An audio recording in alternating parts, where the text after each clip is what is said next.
सो मसीह दे विच आप सब नूं जय मसीह दी, ये उच्ची नाल बोलना है, जय मसीह दी, क्योंकि असी उस दी जय करन दे लई आए हां जिहड़ा जिंदा है। तुहानूं पता धरती ते किसे परमेश्वर दे अगे जिंदा नहीं च लगदा सिवाय यीशु दे। जिन्नू भी कहोगे फलाना फलाना फलाना, पर जदों यीशु दा नाम आउंदा है जिंदा यीशु मसीह, क्योंकि अज भी जिंदा है। असी शुक्रगुजार है कि असी जिंदे प्रभु की आराधना करते हैं। मुर्दा नहीं है साडा परमेश्वर, ਉਹਦੇ जिंदे होण दे काम दिखते ने, बीमार चंगे हुंदे ने, लंगरे चलते ने, बे औलाद भैणां औलाद पाउंदियां ने, क्यों? क्योंकि यीशु जिंदा है। उससे जिंदे परमेश्वर का कलाम प्रभु ने जो मैनूं दिता मैं तुहाडे विच वंडना चाहांगा, ज़्यादा समा नहीं। आइए मेरे नाल जल्दी नाल प्रभु के कलाम वाल चलांगे। यूहन्ना उसका 3 अध्याय उसके 16 वचन नूं कोई एक जाना पढ़िए, जिसनों असीं अज दी कन्वेंशन का टाइटल वचन भी दिता है और ब्रदर आशीष भट्टी ने एक सॉन्ग भी गाया है। किन्नियां नूं इह आयत याद है? यूहन्ना 3:16, क्योंकि बाइबल दी गोल्डन वर्स आ। असीं सारे मसीह हैं, जिहड़े मसीह ने दात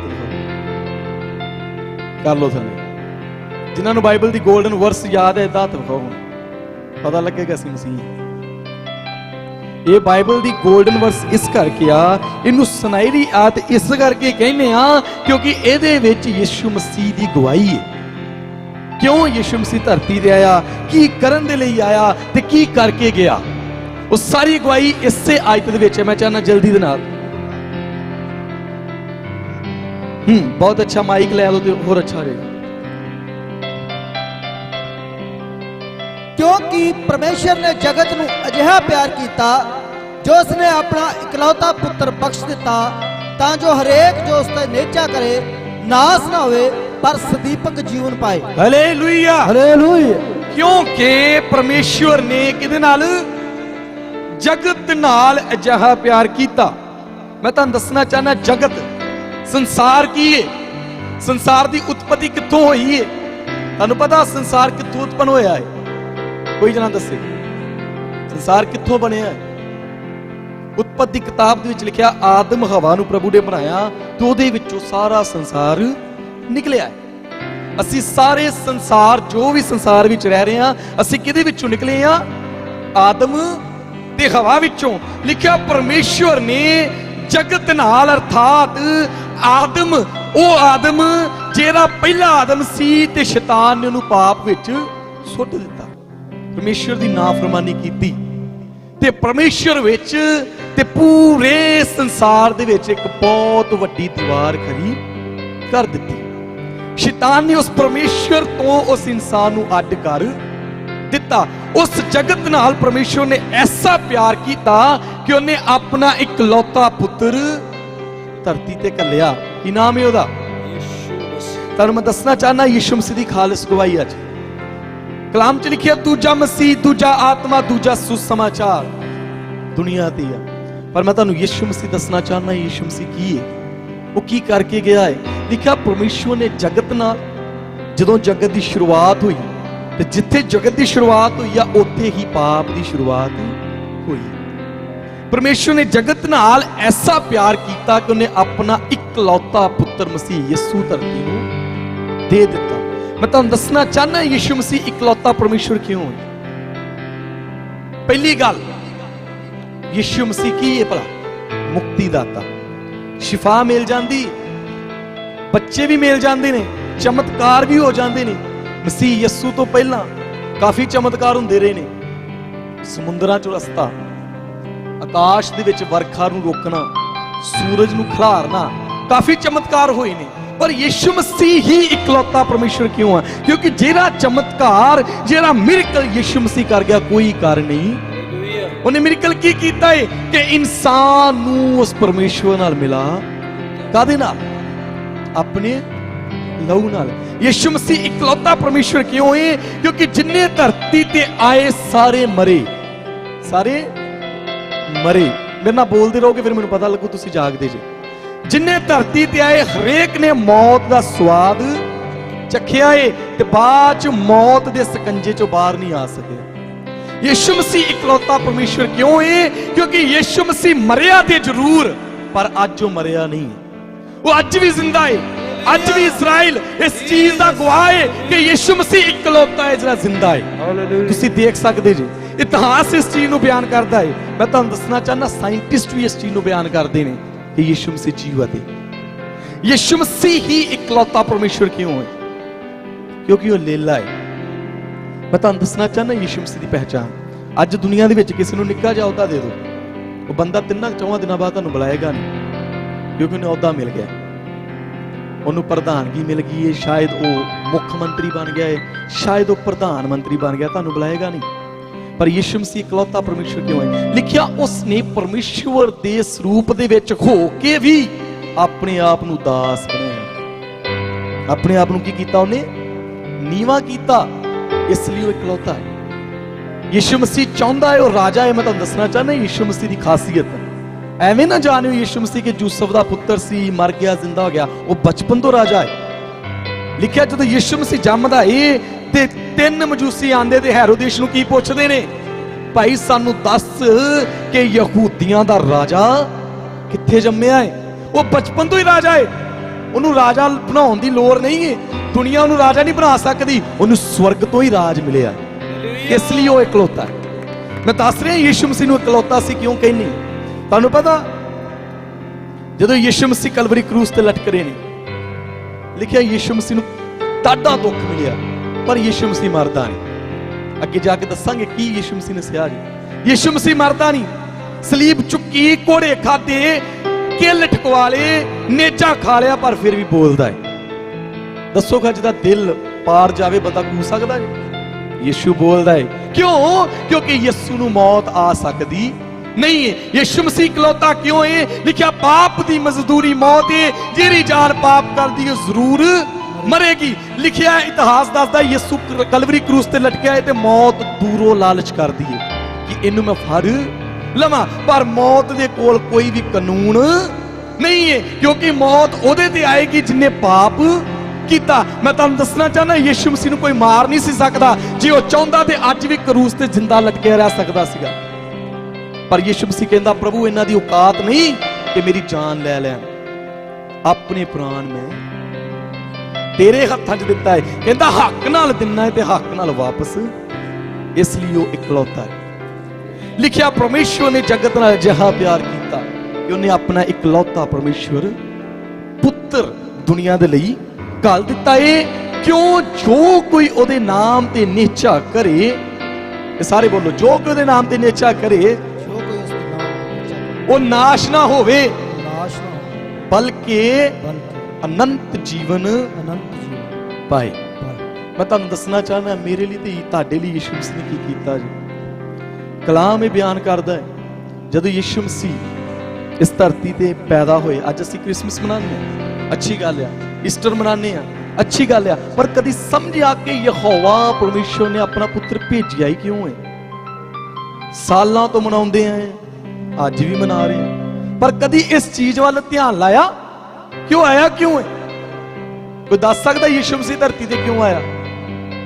ਕਿ ਪਾਪ ਨੂੰ ਖਤਮ ਕਰੇ। ਲਿਖਿਆ ਤੁਹਾਨੂੰ ਪਾਪ ਦੇ ਜੂਏ ਚੋਂ ਛਡਾਉਣ ਦੇ ਲਈ ਯਿਸੂ ਮਸੀਹ ਧਰਤੀ ਤੇ। ਕੀ ਅਸੀਂ ਪਾਪ ਨੂੰ ਛੱਡਤਾ? ਇਸ ਚੀਜ਼ ਤੇ ਧਿਆਨ ਲਾਉਣਾ ਯਿਸੂ ਮਸੀਹ ਧਰਤੀ ਤੇ ਆਇਆ ਕਿਉਂ? ਕਹਿੰਦਾ ਮੈਂ ਚਾਹੁੰਦਾ ਮੈਂ ਤੁਹਾਨੂੰ ਕੱਢ ਲਿਆ ਤੇ ਮੁੜ ਕੇ ਉੱਥੇ ਨਾ ਜਾਇਓ। ਕੀ ਅਸੀਂ ਉੱਥੋਂ ਨਿਕਲ ਆਏ? ਲਿਖਿਆ ਉਹਨੇ ਆਪਣਾ ਇਕਲੌਤਾ ਪੁੱਤਰ ਇਸੇ ਕਰਕੇ ਭੇਜਿਆ ਜੀ। ਇਹ ਨਹੀਂ ਲਿਖਿਆ ਕਿ ਉਹਦੇ ਤੇ ਵਿਸ਼ਵਾਸ ਕਰਕੇ ਚੰਗੀ ਗੱਲ ਆ, ਕਿ ਉਹਦੇ ਤੇ ਵਿਸ਼ਵਾਸ ਕਰਕੇ ਲੰਗਰੇ ਚੱਲਦੇ ਨੇ, ਚੰਗੀ ਗੱਲ ਆ ਅੰਨੇ ਵੇਖਦੇ ਨੇ, ਚੰਗੀ ਗੱਲ ਆ ਮੁਰਦੇ ਜੀ ਉੱਠਦੇ ਨੇ, ਪਰ ਉਹਦੇ ਤੋਂ ਵਧੇਕ ਆ ਕਿ ਜਿਹੜੇ ਵਿਸ਼ਵਾਸ ਕਰਦੇ ਨੇ ਉਹਨੂੰ ਵੇਖਦੇ ਨੇ। ਕਲਾਮ 'ਚ ਲਿਖਿਆ ਜਿਹੜੇ ਨੇਚਾ ਕਰਦੇ ਨੇ ਉਹ ਯਿਸੂ ਨੂੰ ਕੀ ਕਰਨਗੇ? ਵੇਖਣਗੇ। ਅੱਜ ਝਾਤੀ ਮਾਰਨੀ ਹੈ ਕੀ ਅਸੀਂ ਉਸ ਕਾਬਿਲ ਹੈਗੇ ਆ ਕਿ ਪ੍ਰਭੂ ਤੇਰੇ ਰਾਜ 'ਚ ਚਲੇ ਜਾਈਏ? ਕੀ ਯਿਸੂ ਮਸੀਹ ਜਿਹੜਾ ਕਾਰਜ ਤੂੰ ਕਰਨ ਆਇਆ ਸੀ, ਕਾਰਜ ਨੂੰ ਸੰਪੂਰਨ ਕੀਤਾ ਆਪਣੀ ਜ਼ਿੰਦਗੀ ਦੇ ਵਿੱਚ? ਮੈਂ ਤੁਹਾਨੂੰ ਦੱਸਣਾ ਚਾਹੁੰਦਾ ਮੇਰੇ ਲਈ ਤੇ ਤੁਹਾਡੇ ਲਈ ਯਿਸੂ ਮਸੀਹ ਨੇ ਧਰਤੀ ਤੇ ਕੀਤਾ ਕੀ ਜੀ?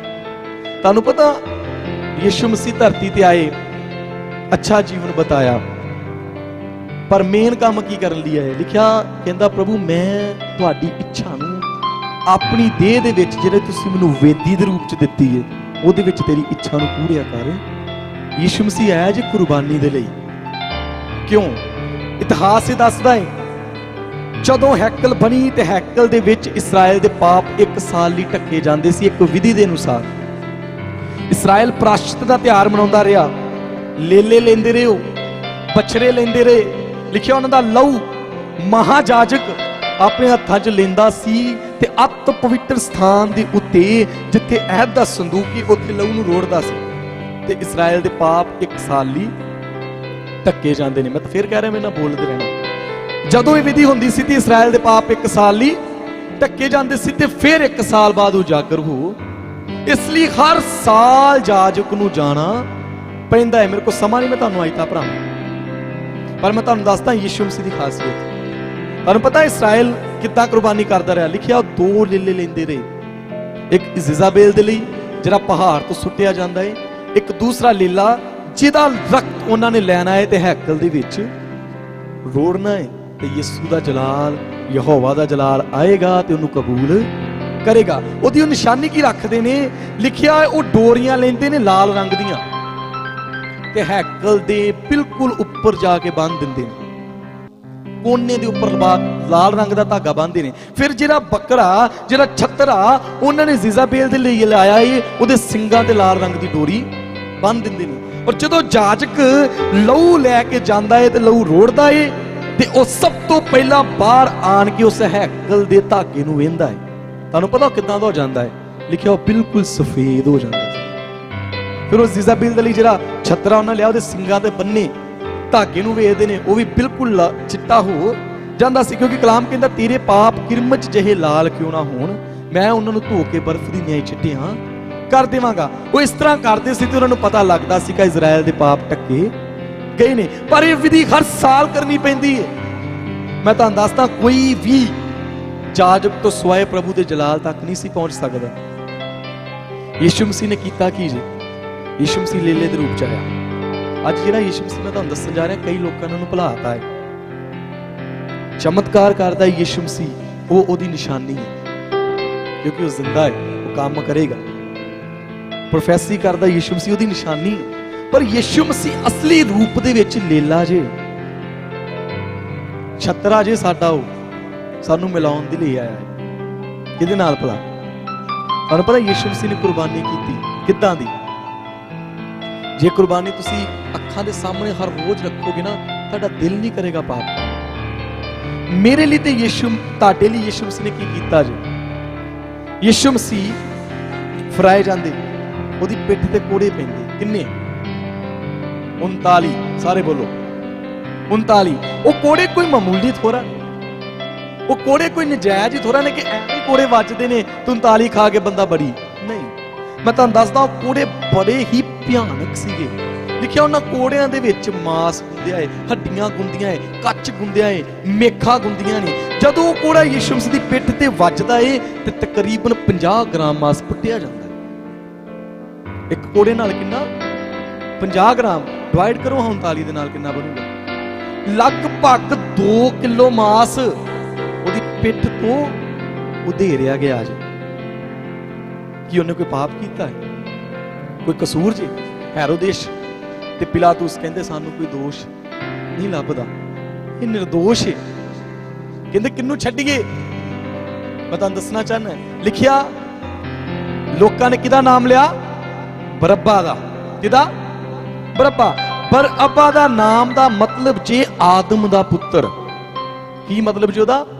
ਆਦਮ ਦਾ ਪੁੱਤਰ। ਔਰ ਯਿਸੂ ਮਸੀਹ ਦੇ ਨਾਮ ਦਾ ਮਤਲਬ ਹੈ ਯਹੋਵਾ ਦਾ ਪੁੱਤਰ। ਦੋਵੇਂ ਖਲੋਤੇ ਜੀ। ਯਹੋਵਾ ਦਾ ਪੁੱਤਰ ਅਰਥਾਤ ਲੇਲਾ, ਤੇ ਧਰਤੀ ਤੇ ਆਦਮ ਦਾ ਪੁੱਤਰ। ਤੁਹਾਨੂੰ ਪਤਾ ਹੈ ਵਿਧੀ ਯਹੋਵਾ ਹਰ ਵਾਰ ਅਪਣਾਉਂਦਾ ਜੀ, ਹਮੇਸ਼ਾ ਹੀ ਪ੍ਰਭੂ ਆਦਮ ਦੇ ਪੁੱਤਰ ਨੂੰ ਬਚਾਉਂਦਾ ਆਇਆ ਜੀ। ਅਬਰਾਹਾਮ ਨੂੰ ਪ੍ਰਭੂ ਕਹਿੰਦਾ ਇਸਹਾਕ ਮੈਨੂੰ ਦੇ।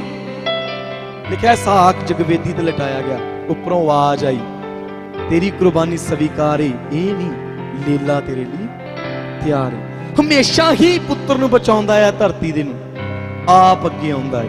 ਇਹ ਜੀ ਯਿਸੂ ਮਸੀਹ ਖਲੋਤਾ, ਉਹ ਲੁਕਦਾ ਨਹੀਂ ਜੀ, ਸਗੋਂ ਸਾਹਮਣੇ ਆਉਂਦਾ ਜੀ। ਦੁਨੀਆ ਦੇ ਜਿੰਨੇ ਵੀ ਹੋਏ ਨੇ, ਜਦੋਂ ਵੀ ਕਿਤੇ ਉਹ ਲੜਨ ਦੇ ਲਈ ਗਏ, ਲਿਖਿਆ ਲੁਕ ਕੇ ਜਾਂਦੇ ਨੇ ਤੇ ਆਪਣੇ ਚੇਲਿਆਂ ਨੂੰ ਗਾਰੀ ਕਰ ਦਿੰਦੇ ਨੇ ਤੇ ਆਪ ਪਿੱਛੇ ਉਹਦੇ ਨਿਕਲ ਜਾਂਦੇ ਨੇ। ਪਰ ਯਿਸੂ ਮਸੀਹ ਜਦੋਂ ਫਰਾਇਆ ਜਾਣਾ ਜੇ, ਲਿਖਿਆ ਉਹਨਾਂ ਪੁੱਛਿਆ ਕੌਣ ਹੈ ਯਿਸੂ? ਯਿਸੂ ਅੱਗੇ ਆਣ ਕੇ ਕਹਿੰਦਾ ਮੈਂ, ਉਹ ਲੁਕਦਾ ਨਹੀਂ ਜੀ। ਇਸ ਲਈ ਉਹ ਇਕਲੌਤਾ ਪਰਮੇਸ਼ਰ, ਕਿਉਂਕਿ ਉਹਨੂੰ ਪਤਾ ਹੈ ਮੇਰਾ ਕੁਝ ਵੀ ਵਿਗਾੜ ਸਕਦੇ ਨਹੀਂ ਆ। ਇਹ ਤੇ ਸ਼ੁਕਰ ਆ ਕਿ ਜਿਹੜੀ ਘੜੀ ਦਾ ਮੈਨੂੰ ਇੰਤਜ਼ਾਰ ਸੀ ਉਹ ਆ ਗਈ ਹੈ, ਕਿਉਂਕਿ ਇਸੇ ਕੰਮ ਲਈ ਤੇ ਮੈਂ ਪਿਤਾ ਧਰਤੀ ਤੇ ਆਇਆ ਹਾਂ। ਪਰ ਮੈਂ ਦੱਸਦਾ ਤੁਹਾਨੂੰ, ਯਿਸੂ ਮਸੀਹ ਦੀ ਕੁਰਬਾਨੀ ਦੱਸ ਰਿਹਾ ਜੀ। ਕੋੜੇ ਵੱਜਦੇ ਨੇ, ਪਿੱਠ ਛਲਣੀ ਏ, ਪਰ ਉਹਦਾ ਕੋਈ ਕਸੂਰ ਨਹੀਂ ਹੈ। ਕਸੂਰ ਕਿਹਦਾ ਜੀ? ਮੇਰਾ ਤੇ ਤੁਹਾਡਾ। ਸਾਨੂੰ ਕੱਢਣ ਲਈ ਹੈ ਜੀ ਚੱਕਰ ਦੇ ਵਿੱਚੋਂ ਯਿਸੂ ਮਸੀਹ। 39 ਕੋੜਿਆਂ ਨੇ ਪਿੱਠ ਛਲਣੀ ਕਰਤੀ ਜੀ। ਮਾਸ ਹੈ ਨਹੀਂ ਜੇ ਪਿੱਠ ਤੇ। ਅੱਜ ਜੇ ਕਿਤੇ ਮਾਸ ਫਟ ਜੇ ਨਾ ਲੱਕ ਦੇ ਵਿੱਚੋਂ ਤੇ ਬਾਲਟੀ ਨਹੀਂ ਚੱਕੀ ਜਾਂਦੀ। ਮੇਰੇ ਲਈ ਤੇ ਤੁਹਾਡੇ ਲਈ ਯਿਸੂ ਮਸੀਹ ਨੇ ਭਾਰੀ ਸਲੀਬ ਚੁੱਕੀ ਉਸ ਬਿਨਾ ਮਾਸ ਤੋਂ ਪਿੱਠ ਤੇ। ਔਰ ਉਹ ਸਲੀਬ ਕੋਈ ਰੰਦਾ ਲੱਗੀ ਸਲੀਬ ਨਹੀਂ ਹੈ, ਉਹਨੂੰ ਕੋਈ ਪਾਲਿਸ਼ ਨਹੀਂ ਜੇ ਕੀਤਾ। ਲਿਖਿਆ ਉਹਦੇ ਵਿੱਚੋਂ ਸਿਲਤਾਂ ਨਿਕਲ ਰਹੀਆਂ ਸੀ। ਤੇ ਜਦੋਂ ਯਿਸੂ ਮਸੀਹ ਸਲੀਬ ਚੁੱਕਦਾ ਹੈ, ਡਿੱਗਦਾ ਹੈ, ਤੇ ਸਿਲਤਾਂ ਜ਼ਖਮਾਂ 'ਚ ਖੁੱਭ। ਕਿੰਨਾ ਭਾਰਾ ਦੁੱਖ ਸਹਿ ਰਿਹਾ ਜੀ ਯਿਸੂ ਮਸੀਹ ਮੇਰੇ ਲਈ ਤੇ ਤੁਹਾਡੇ ਲਈ। ਪਰ ਕੀ ਅਸੀਂ ਅੱਜ ਪਾਪ ਛੱਡਦੇ ਜੀ? ਕਿਉਂਕਿ ਸਾਨੂੰ ਕੁਰਬਾਨੀ ਦਾ ਪਤਾ ਨਹੀਂ ਆ। ਇਸ ਸੂਰਤ 'ਚ ਤੇ ਅਸੀਂ ਯਿਸੂ ਨੂੰ ਵੇਖਣਾ ਹੀ ਨਹੀਂ ਨਾ ਚਾਹੁੰਦੇ ਕਿ ਉਹ ਸਾਡੇ ਲਈ ਕਰਕੇ ਕੀ ਗਿਆ ਹੈ। ਕਿਉਂਕਿ ਜਦੋਂ ਇਸ ਸੂਰਤ 'ਚ ਵੇਖ ਲਾਂਗੇ ਤੇ ਫਿਰ ਪਾਪ ਥੋੜਾ ਕਰਾਂਗੇ, ਫਿਰ ਤੇ ਅਸੀਂ ਯਿਸੂ ਵਰਗੇ ਬਣਾਂਗੇ। ਕਿਉਂ? ਕਿਉਂਕਿ ਹਰ ਕੋਈ ਕਹਿੰਦਾ ਮੈਂ ਸਲੀਬ ਦੇ ਨਿਸ਼ਾਨ ਨੂੰ ਅੱਖਾਂ ਗਾਰੀ ਰੱਖਿਆ, ਮੈਂ ਯਿਸੂ ਨੂੰ ਵੇਖਦਾ ਹੈ। ਤੁਹਾਨੂੰ ਪਤਾ ਪਿੱਠ ਤੇ ਮਾਸ ਨਹੀਂ, ਭਾਰੀ ਸਲੀਬ ਚੁੱਕੀ ਡਿੱਗਦਾ ਹੈ ਯਿਸੂ। ਸਲੀਬ ਖੁੱਭ ਜਾਂਦੀ ਹੈ ਅੰਦਰ, ਫਿਰ ਉੱਠਦਾ। ਫਿਰ ਲਿਖਿਆ ਯਿਸੂ ਮਸੀਹ ਦੇ ਸਿਰ ਤੇ ਕੰਡਿਆਂ ਦਾ ਤਾਜ। ਉਹ ਕੰਡੇ ਕੋਈ ਮਾਮੂਲੀ ਕੰਡੇ ਨਹੀਂ ਨੇ, ਉਹ ਮੇਖਾਂ ਨੇ, ਉਹਨਾਂ ਵਿੱਚ ਜ਼ਹਿਰ ਆ। ਲਿਖਿਆ ਉਹ ਬੰਦੇ ਦੇ ਅੰਦਰ ਜਾਵੇ ਤੇ ਉਹ ਬੰਦੇ ਨੂੰ ਤਰਪਾ ਕੇ ਮਾਰਦਾ ਜੀ। ਪਰ ਯਿਸੂ ਮਸੀਹ ਨਹੀਂ ਮਾਰਦਾ, ਕਿਉਂਕਿ ਪੂਰੀ ਵਿਧੀ ਨੂੰ ਕਰਨ ਲਈ ਆਇਆ ਹੈ। ਲਿਖਿਆ ਇੰਨੇ ਭਾਰੇ ਦੁੱਖ ਤੋਂ ਬਾਅਦ ਯਿਸੂ ਮਸੀਹ ਨੂੰ ਕਲਵਰੀ ਕਰੂਸ ਤੇ ਟੰਗ ਦਿੱਤਾ ਗਿਆ। ਔਰ ਕਲਵਰੀ ਕਰੂਸ ਤੇ ਐਵੇਂ ਨਹੀਂ ਟੰਗਿਆ, ਪਹਿਲਾਂ ਤੁਹਾਨੂੰ ਕਿੱਲ ਮਾਰੇ। ਕਿੱਥੇ ਨਹੀਂ, ਰੀਅਲ ਪਿਕਚਰ ਇਹ ਦੱਸਦੀ ਹੈ ਯਿਸੂ ਮਸੀਹ ਦਾ ਕਿੱਲ ਸੀ ਇੱਥੇ ਨਬਜਾਂ ਦੇ ਵਿੱਚ। ਔਰ ਯਿਸੂ ਮਸੀਹ ਤਿੰਨਾਂ ਕਿੱਲਾਂ ਦੇ ਸਹਾਰੇ ਸਲੀਬ ਤੇ ਲਟਕਿਆ। ਤੁਹਾਨੂੰ ਪਤਾ ਕਿੱਦਾਂ ਲਟਕਿਆ? ਮੈਂ ਤੁਹਾਨੂੰ ਦੱਸ ਰਿਹਾ ਜੀ ਯਿਸੂ ਮਸੀਹ ਨੇ ਮੇਰੇ ਲਈ ਤੇ ਤੁਹਾਡੇ ਲਈ ਕੀ ਕੀਤਾ ਜੀ, ਜੇ ਅਸੀਂ ਅੱਜ ਪਾਪ ਨਹੀਂ ਜੇ ਛੱਡਦੇ। ਲਿਖਿਆ ਯਿਸੂ ਮਸੀਹ ਏਦਾਂ ਕਿੱਲਾਂ ਦੇ ਸਹਾਰੇ ਟੰਗੇ, ਪਰ ਜਦੋਂ ਸਾਹ ਲੈਂਦਾ ਉਹਨੂੰ ਤਾਂ ਆਉਣਾ ਪੈਂਦਾ, ਤਾਂ ਫੇਰ ਸਿਲਤਾਂ ਫੁੱਕ ਜਾਂਦੀਆਂ, ਫੇਰ ਛੱਡਦਾ, ਫੇਰ ਨਿਕਲਦੀਆਂ। ਕਿੱਡੀ ਵੱਡੀ ਵੇਦਨਾ ਸਹਿ ਰਿਹਾ ਜੀ, ਕਿਹਦੇ ਲਈ ਭਲਾ? ਕਿ ਅਸੀਂ ਬਚਾਏ ਜਾਈਏ। ਤੁਹਾਨੂੰ ਪਤਾ ਇੱਕ ਪ੍ਰਭੂ ਦੇ ਦਾਸ ਕਹਿੰਦੇ ਮੈਂ ਦਰਸ਼ਨ ਦੇਖਿਆ ਪ੍ਰਭੂ ਦੀ ਸਲੀਬ ਦਾ। ਯਿਸੂ ਮਸੀਹ ਦੇ ਸਿਰ ਤੇ ਕੰਡਿਆਂ ਦਾ ਤਾਜ ਹੈ, ਲਹੂ ਨਿਕਲ ਰਿਹਾ ਹੈ, ਪਸੀਨਾ ਨਿਕਲ ਰਿਹਾ ਹੈ। ਯਿਸੂ ਮਸੀਹ ਦੇ ਅੱਖਾਂ ਗਾਰੀਆਂ ਆਪਣੇ ਹੰਝੂਆਂ ਨੂੰ ਸਾਫ਼ ਨਹੀਂ ਜੇ ਕਰ ਸਕਦਾ। ਪਸੀਨਾ ਤੇ ਲਹੂ ਅੱਖਾਂ 'ਚ ਪੈ ਰਿਹਾ ਜੀ। ਇੰਨੀ ਹਿੰਮਤ ਨਹੀਂ ਜੇ ਪੈ ਰਹੀ ਕਿ ਅੱਗੋਂ ਪਰਾਂ ਕਰ ਲਈ। ਕਿਉਂ? ਕਿਉਂਕਿ ਉਹ ਲੇਲਾ ਕੁਰਬਾਨ ਹੋ ਰਿਹਾ ਜੀ, ਤੇ ਉਹ ਲੇਲੇ ਨੇ ਕਰਕੇ ਬੜਾ ਵੱਡਾ ਕੰਮ ਜਾਣਾ ਜੀ, ਤਾਂ ਇੱਡੀ ਵੱਡੀ ਕੁਰਬਾਨੀ ਦੇ ਰਿਹਾ ਜੀ। ਲਿਖਿਆ ਯਿਸੂ ਮਸੀਹ ਦੀ ਬੱਖੀ 'ਚ ਨੇਜਾ ਮਾਰਿਆ ਤੇ ਦਿਲ ਪਾੜ ਗਿਆ। ਕਿਤੇ ਨਹੀਂ ਭਲਾ? ਮੇਰੇ ਲਈ ਤੇ ਤੁਹਾਡੇ ਲਈ। ਤੁਹਾਨੂੰ ਪਤਾ ਯਿਸੂ ਮਸੀਹ ਰਾਜਾ ਜੀ, ਤੇ ਕਲਾਮ ਇਹ ਦੱਸਦਾ ਜੀ ਯਿਸੂ ਮਸੀਹ ਦੇ ਸਾਹਮਣੇ ਦੂਤ ਅੱਖ ਨਹੀਂ ਜੇ ਚੁੱਕ ਸਕਦੇ, ਆਪਣੇ ਆਪ ਨੂੰ ਲੁਕਾ ਕੇ ਆਰਾਧਨਾ ਕਰਦੇ ਜੀ। ਪਰ ਮੇਰੇ ਲਈ ਤੇ ਤੁਹਾਡੇ ਲਈ ਜਿਨ੍ਹਾਂ ਨੇ ਪਾਪ ਕੀਤਾ ਹੈ, ਯਿਸੂ ਮਸੀਹ ਦੇ ਮੂੰਹ ਦੇ ਉੱਤੇ ਉਹ ਲੋਕ ਥੁੱਕਦੇ ਨੇ ਜਿਹੜੇ ਪਾਪ ਤੋਂ ਜੰਮੇ। ਕਿੱਡੀ ਵੱਡੀ ਵੇਦਨਾ, ਕਿੱਡੀ ਵੱਡੀ ਸ਼ਰਮਿੰਦਗੀ ਨੂੰ ਯਿਸੂ ਮਸੀਹ ਆਪਣੇ ਉੱਪਰ ਲੈ ਰਿਹਾ ਹੈ। ਕਿਉਂ? ਕਿਉਂਕਿ ਅਸੀਂ ਅਨੰਤ ਜੀਵਨ ਪਾਈਏ। ਤੁਹਾਨੂੰ ਪਤਾ ਜਦੋਂ ਜਾਜਕ ਜਾਂਦਾ ਹੈ ਅੰਦਰ ਕੋਈ ਨਹੀਂ ਜੇ ਜਾਂਦਾ, ਕੋਈ ਨਹੀਂ ਜੇ ਆਰਾਧਨਾ ਕਰ ਸਕਦਾ ਜਲਾਲ ਦੇ ਮੂਹਰੇ। ਪਰ ਕਲਾਮ 'ਚ ਲਿਖਿਆ ਹੁਣ ਯਿਸੂ ਦੇ ਲਹੂ ਦੇ ਨਾਲ ਤੁਹਾਨੂੰ ਦਲੇਰੀ ਹੈ ਕਿੱਥੇ ਜਾਣ ਦੀ? ਅਤ ਪਵਿੱਤਰ ਸਥਾਨ ਦੇ ਵਿੱਚ। ਕਿਉਂਕਿ ਯਿਸੂ ਮਸੀਹ ਦੇ ਲਹੂ ਨੇ ਉਸ ਪਰਦੇ ਨੂੰ ਹਮੇਸ਼ਾ ਲਈ ਦੂਰ ਕਰ ਦਿੱਤਾ। ਇਹ ਤਾਰੀਫ ਹੈ ਯਿਸੂ ਮਸੀਹ ਦੇ ਲਈ। ਮੈਂ ਤੁਹਾਨੂੰ ਦੱਸਦਾ ਯਿਸੂ ਮਸੀਹ ਨੇ ਕਿੱਦਾਂ ਵਿਧੀ ਨੂੰ ਪੂਰੀ ਕੀਤਾ ਜੀ। ਉਹ ਕੀ ਕਰਨ ਦੇ ਲਈ ਆਇਆ ਜੀ? ਲਿਖਿਆ ਜਾਜਕ ਲਹੂ ਕਿੱਥੇ ਰੋੜਦਾ ਏ?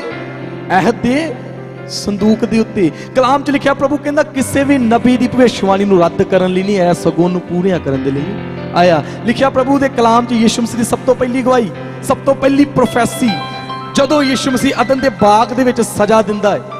ਲਿਖਿਆ ਸੱਪ ਨੂੰ ਪ੍ਰਭੂ ਕਹਿੰਦਾ ਹੈ, ਸ਼ੈਤਾਨ ਨੂੰ ਕਹਿੰਦਾ ਮੈਂ ਤੇਰੇ ਵਿੱਚ ਤੇ ਔਰਤ ਦੀ ਸੰਤਾਨ ਦੇ ਵਿੱਚ ਵੈਰ ਪਾਵਾਂਗਾ।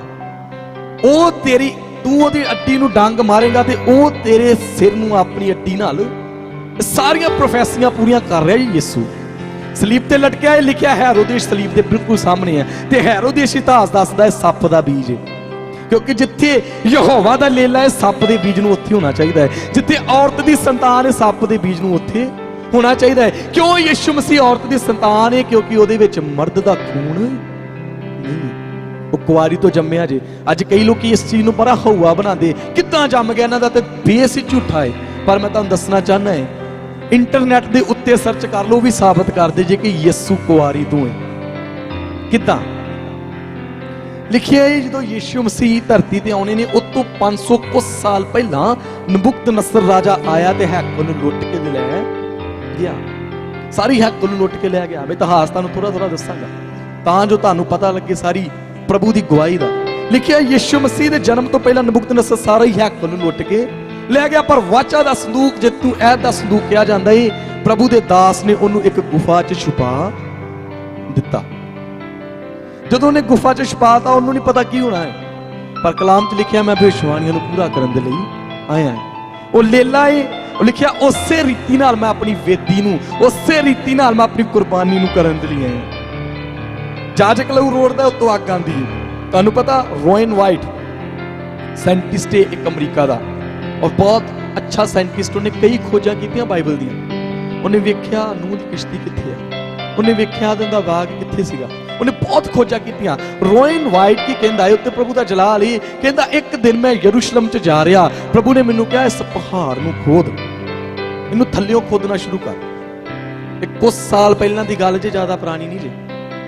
लिखिया उन्हें खोदना शुरू कर दिता, क्योंकि उन्हें प्रभु ने कहा है। तुहानूं पता किहड़ी पहाड़ी जी जिन्हों खोद रहा जी, जिन्हों गुलगथा दी पहाड़ी भी कहा जाता है, जिन्हों खोपड़ी दा पहाड़ भी कहा जाता है। लिखिया उन्होंने खोदना शुरू कर दिता। जो खोददा खोददा खोददा अगे गया, उन्होंने एक दरवाजा मिलिया।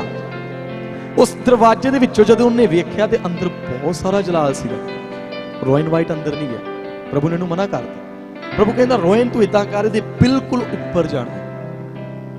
कुछ साल पहला की गल दसने यीशु मसीह दे लहू की खासियत। लिखिया रोयन बिल्कुल पहाड़ के ऊपर चला गया, तो उत्थे जाके फुट फुट रोया। क्यों? क्योंकि पहाड़ के ऊपर यीशु की सलीब है।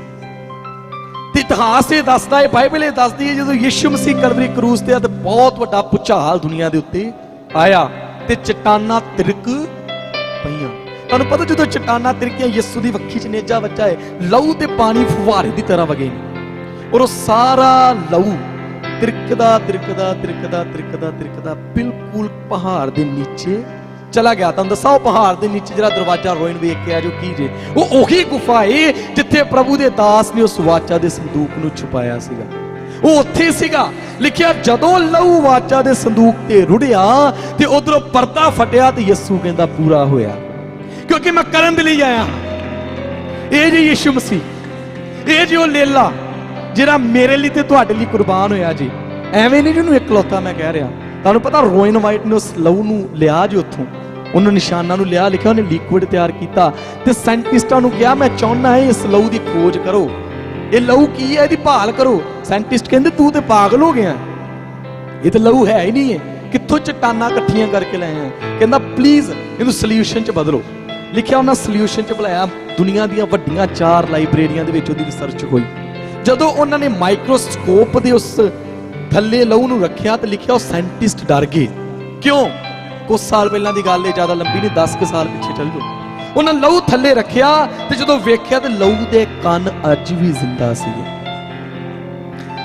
साइंस की कहती है, डॉक्टर की कहती है, लहू नूं 5 मिनट हवा लग जाए तो लहू डैड हो जाता है, लहू मर जाता है। पर जदों यीशु दे लहू नूं तक्या तो ओहदे सैल अज भी जिंदा सी। और जिहड़ी गल तो सब वो हैरानी नाल आ गए।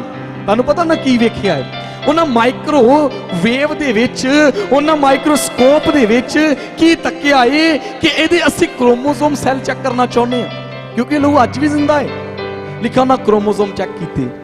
क्रोमोसोम सैल की हुंदे ने? ये साडे अंदर हुंदे ने। जदों असीं अपनी मां दी कुख चों हुंदे हां, 23 साडी मां दे ते 23 साडे प्यो दे हुंदे ने ते 46 क्रोमोसोम सैल तो बच्चा बनदा जी। उन्हें चेक किए ते उन्हें जो क्रोमोसोम चेक किए तो फिर हैरान हो गए। क्यों? क्योंकि यीशु दे लहू च 23 सी सिर्फ, साडे च किन्ने जे 46। यीशु ने चेक किया तो किन्ने मिले 23। वो 23 कह रहे ने सिर्फ औरत दे, मर्द दा नहीं जे खून। ते साइंस भी इस चीज नूं बयान करदी ओ यीशु कुआरी तो सी। इसलिए यीशु मसीह इकलौता है, ਉਹਦੇ ਵਰਗਾ ਕੋਈ ਨਹੀਂ ਜੇ ਬਣ ਸਕਦਾ, ਨਾ ਕਦੀ ਹੋਇਆ ਤੇ ਨਾ ਗਾਂ ਕੋਈ ਹੋ ਸਕਦਾ ਹੈ। ਉਹ ਯੀਸ਼ੂ ਮਸੀਹ ਦੇ ਲਹੂ ਨੂੰ ਜਦੋਂ ਰਿਸਰਚ ਕੀਤਾ ਤੇ ਉਹ ਸਾਇੰਟਿਸਟ ਅੱਜ ਖੁਦਾ ਦੇ ਸੇਵਕ ਨੇ। ਜਿਹੜੀ ਸਾਇੰਸ ਬਾਈਬਲ ਨੂੰ ਰੱਦਦੀ ਆਈ ਏ, ਉਹੀ ਸਾਇੰਸ ਹੁਣ ਬਾਈਬਲ ਨੂੰ ਪੜ੍ਹ ਕੇ ਵੇਖਦੀ ਵੀ ਅੱਗੇ ਕੀ ਹੋਣ ਵਾਲਾ ਹੈ, ਕਿਉਂਕਿ ਸਾਡੀ ਸੋਚ ਗਲਤ ਹੈ ਤੇ ਸੱਚ ਹੈ। ਮੈਂ ਤੁਹਾਨੂੰ ਦੱਸ ਰਿਹਾ ਯੀਸ਼ੂ ਮਸੀਹ ਦੀ ਸੱਚੀ ਗਵਾਹੀ। ਯੀਸ਼ੂ ਮਸੀਹ ਨੇ ਐਡੀ ਵੱਡੀ ਕੁਰਬਾਨੀ ਕਿਉਂ ਦਿੱਤੀ ਏ ਕਿ ਅਸੀਂ ਸਵਰਗ 'ਚ ਜਾਈਏ। ਇੱਕ ਮੇਰੇ ਨਾਲ ਕਲਾਮ ਖੁੱਲੀਏ ਕੁਲਸੀਆਂ ਦੀ ਪੱਤਰੀ, ਉਹਦਾ 2 ਅਧਿਆਏ।